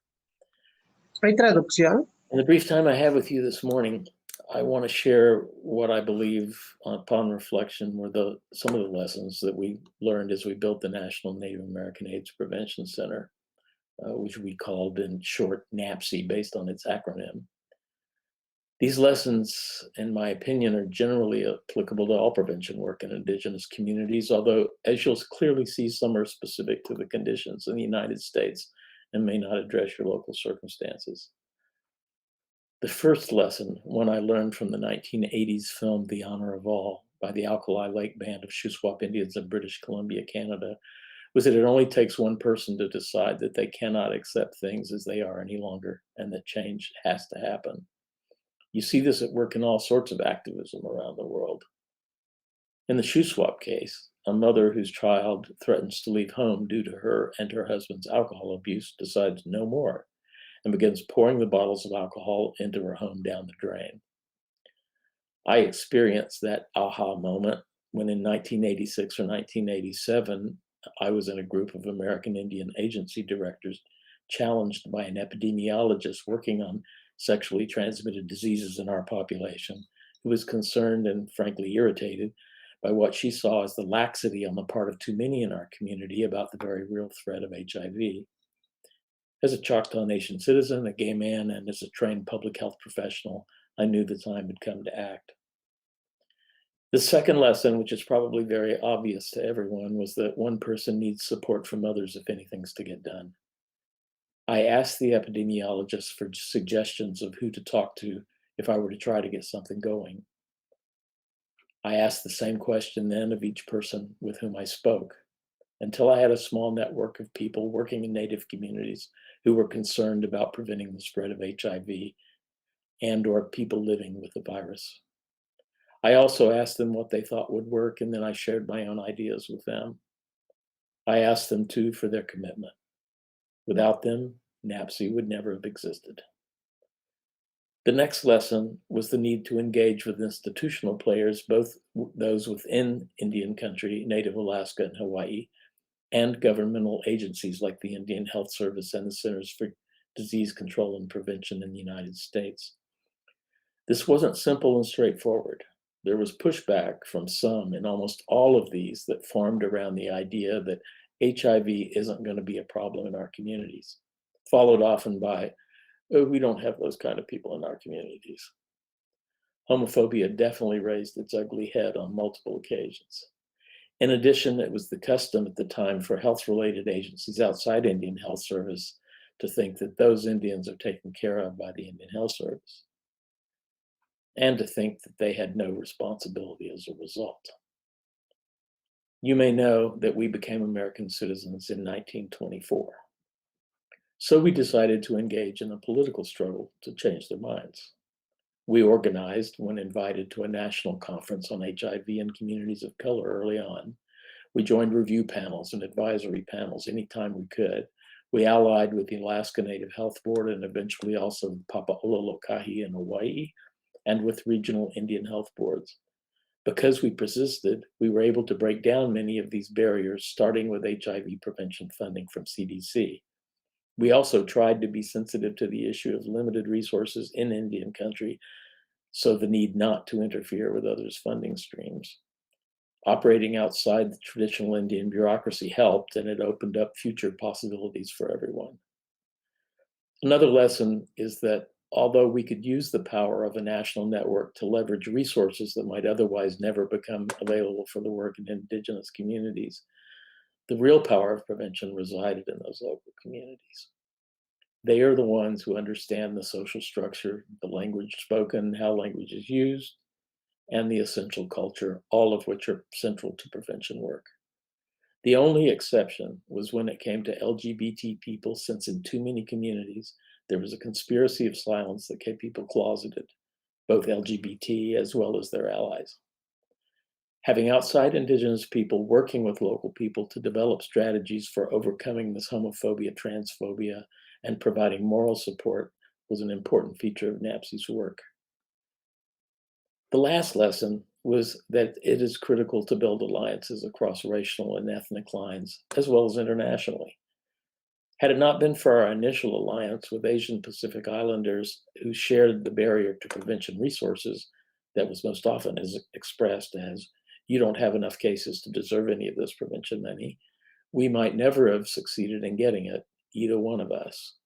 I want to say as an aside that one of the issues that we always had and still have with disease reporting is that the system we have for disease reporting is not very well organized and traditionally did not include Indian Health Service and the Indian, now the tribally operated systems as part of the process. That has improved quite a bit. There's been a lot of work that's been done, but it is still a problem, the misclassification of American Indians, Alaska Natives in the United States when it comes to disease reporting.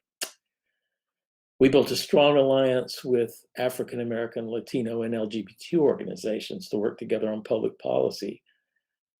That helped us when the time came to ensure that there was language in the Ryan White Care Act, which was federal legislation in the United States providing HIV care funds, and to include a special provision for Indigenous US Americans.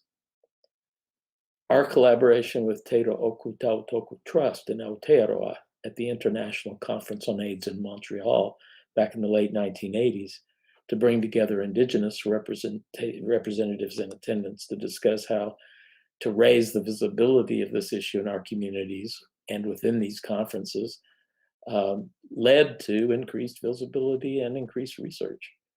I had the good fortune myself to be hired by Dr. Jonathan Mann, who was director of the Global Program on AIDS at the World Health Organization and chair of the Harvard Amsterdam AIDS Conference back in 1992, as a community liaison and to sit on the conference's planning committee. That offered us an opportunity to bring in more Indigenous people from around the world to the conference with financial support from the conference and to offer panels specific to our experience.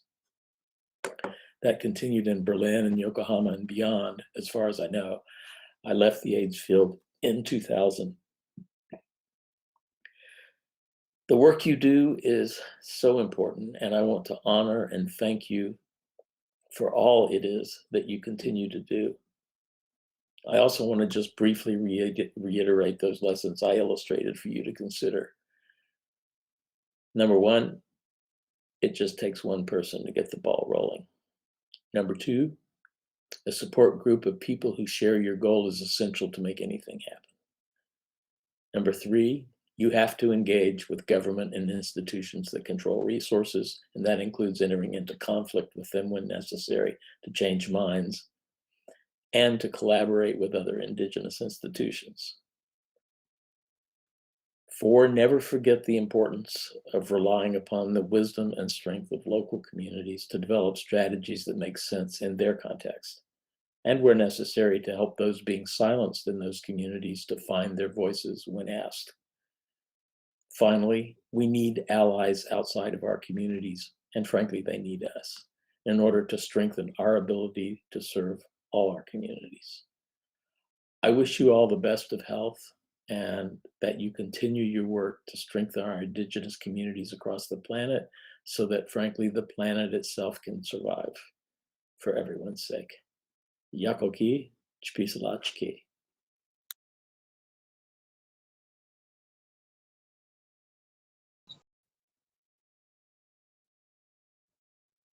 It is a pleasure to listen to you. As Elton was reminding us at the beginning, please do not forget that there are surveys. We have surveys on the right of your tablet or computer. You can fill them out, please. Take your time to fill them out as we talk and review the speakers, etc. It is very important for us to see what's your point of view, to hear your feedback on the quality of the presentations and of the whole event. So if you could take your time to answer. I apologize. My tablet is not very well placed. And also I was running out of battery, so I had to connect it and now it doesn't look very well. But I didn't want to disconnect. Now, as a closing remark, I am very proud that we will have the views of a great activist and doctor. She's a member of the international committee. She's actually the clerk of the Peru International Committee on HIV/AIDS in Peru. This is Pilar Montalvo. Pilar, thank you very much for agreeing to talk with us. Go ahead. Bueno, quiero saludar a los oradores anteriores, a los hermanos. Amaranta, I want to give my greetings to all the siblings who are with us today. I want to start by saying something very important these days. I want to send you the best vibes on these difficult times. As Elton said during the opening ceremony, there are 476 million indigenous people living in around 90 countries around the world, representing 5,000 different cultures. I think we are the data and the exception. It's us. For thousands of years, our well-being has always mostly been focused on our ancestral traditions, preserving our territory, the lands where we live. After devastating acts aiming at destroying us, we're still here. We're still having those practices that go beyond generations. We still have the same practices, and we face many challenges like discrimination, violence, stigma, criminalization of our claims, losing our territories, mortality, endemic diseases like HIV, STDs, hepatitis, tuberculosis. There are other factors too that put us in the level of poverty and result in our human rights being violated. There is a problem that has been made worse with this COVID-19 pandemic. Young youth, women, uh, girls, boys are disproportionate toward in relation to the general population in terms of achieving the well-being. Indigenous women are still dying at birth. We still have high incidence of HIV. Our youth and young girls in the indigenous communities are still subject to sexual violence. They're also subject to HIV and undesired pregnancies. Our peoples are still victims of torture and inhumane treatments. Our drug, um, indigenous siblings using drugs are treated unfair. There are many indigenous people in jail who do not get timely justice. If we refer specifically to HIV, there are official numbers from the governments showing that there are risks for these indigenous peoples and that there are determining factors for that. There are epidemiological data that is saying that the prevalence in indigenous people is less than 1%. But then there are other data that show that they are higher. And as a matter of fact, Dr. Cesar Nunez was telling us about those alarming numbers. And if we could really have disaggregated data, we could really see the magnitude of the HIV epidemic and also the epidemic of other diseases. We have to highlight the action of some governments that are trying to address the HIV problem in HIV communities. And there are other agencies also that are trying to support research, trying to reach out to the communities to provide rapid testing, treatment, etc. But in some cases, the effect was not the expected one. And in other cases, there was a conflict between the community and the health teams. And this has led us to a reflection that alone, we are not going to be able to reach this zero HIV infection rate. Less deaths related to HIV, less stigma and discrimination related to HIV. Just like Dr. Nunez said, the 2030 Agenda for Sustainable Development is based mainly on empowerment and inclusion. This is a huge challenge because we have to work against exclusion for all the reasons I just mentioned. The United Nations Indigenous Affairs Permanent Forum called on all the organizations, the United Nations Fund and the Program on Indigenous Affairs so that they could hold a meeting on 2021 working on HIV/AIDS on Indigenous HIV. The aim was to find a collaborative approach to working together with the indigenous people so that we could provide the necessary supports to these efforts. Indigenous peoples around the world did not stay quiet. We raised our voices. We showed that we are resilient. We're working against this HIV pandemic. We try to raise our voices to draw attention into the problem of HIV in our communities. We also made strategic partnerships so that we could build and rebuild our story, our history, to strengthen our knowledge, to share our experiences and also our failures in the search for solutions. We raised our voices so that we would be heard. We want to be seen not only as part of the problem, but mainly as part of the solution. And we also have our indigenous understanding of our understanding and perception of this disease. We have worked on counseling and prevention. We have also reflected on the principal or crucial role that our traditional medicine plays in the treatment of these diseases. Once we have been able to make this journey, we had positive talks with the interagency group for Indigenous Affairs. We also had a great support from UNAIDS LATAM. We also worked together to have a series of intercultural dialogues.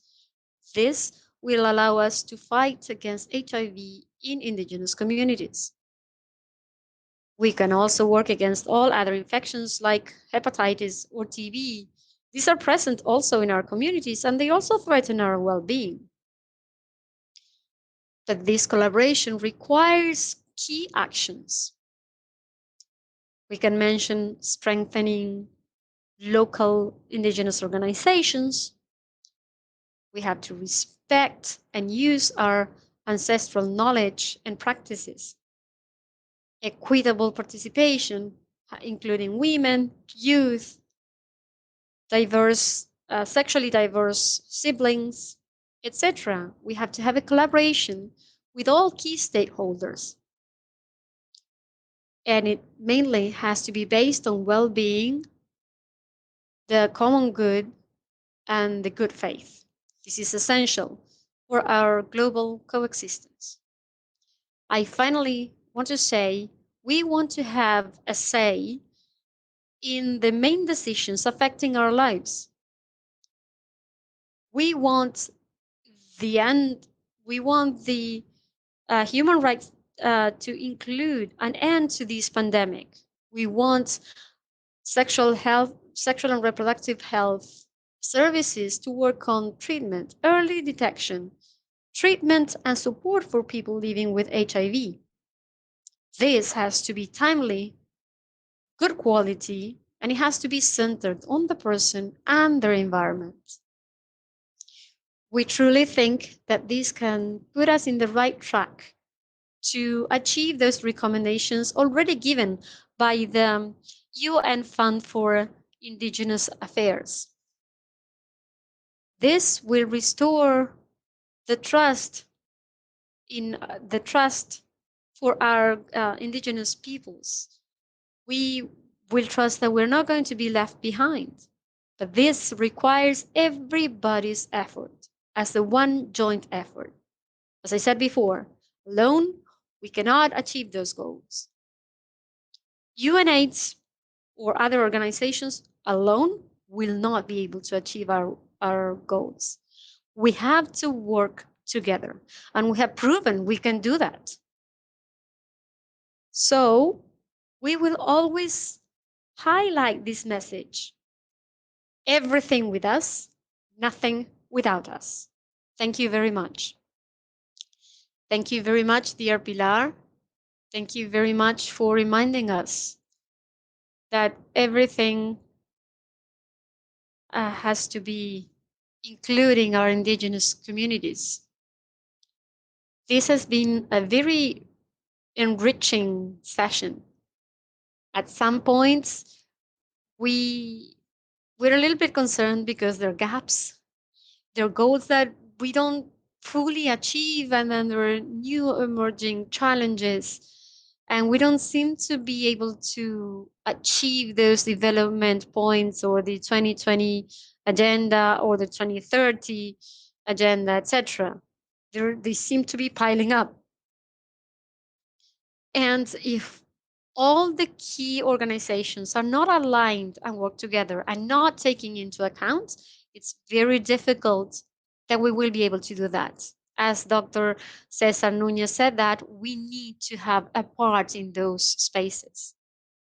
There are also big challenges in our communities.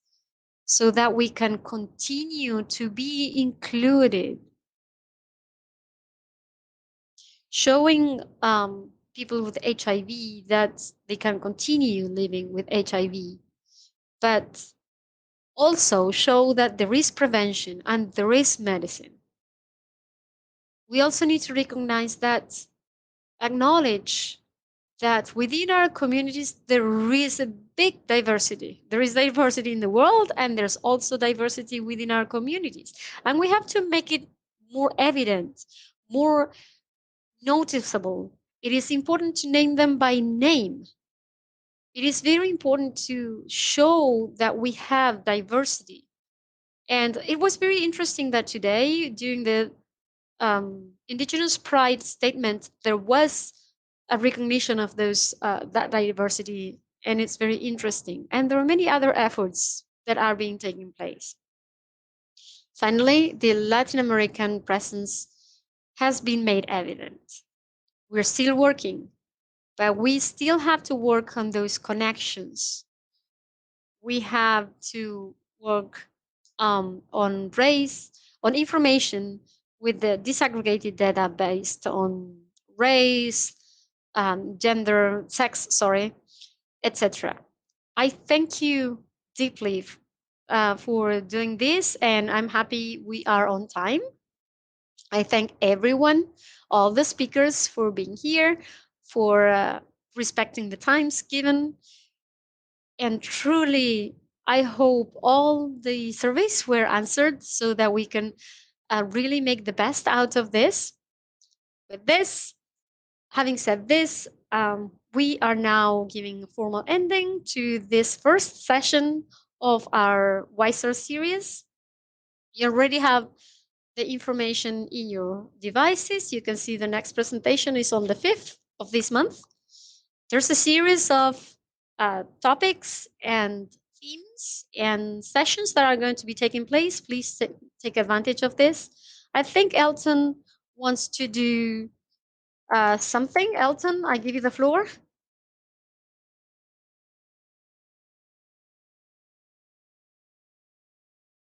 Who attended our pre-conference sessions today, and then also yes.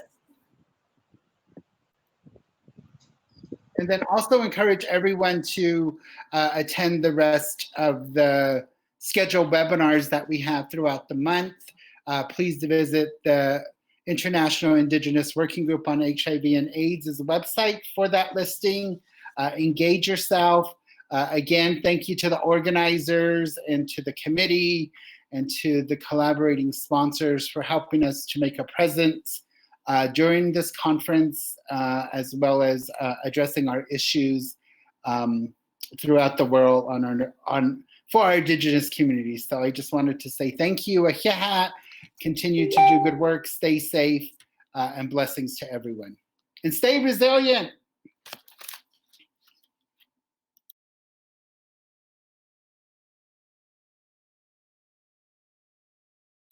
So that concludes our opening session.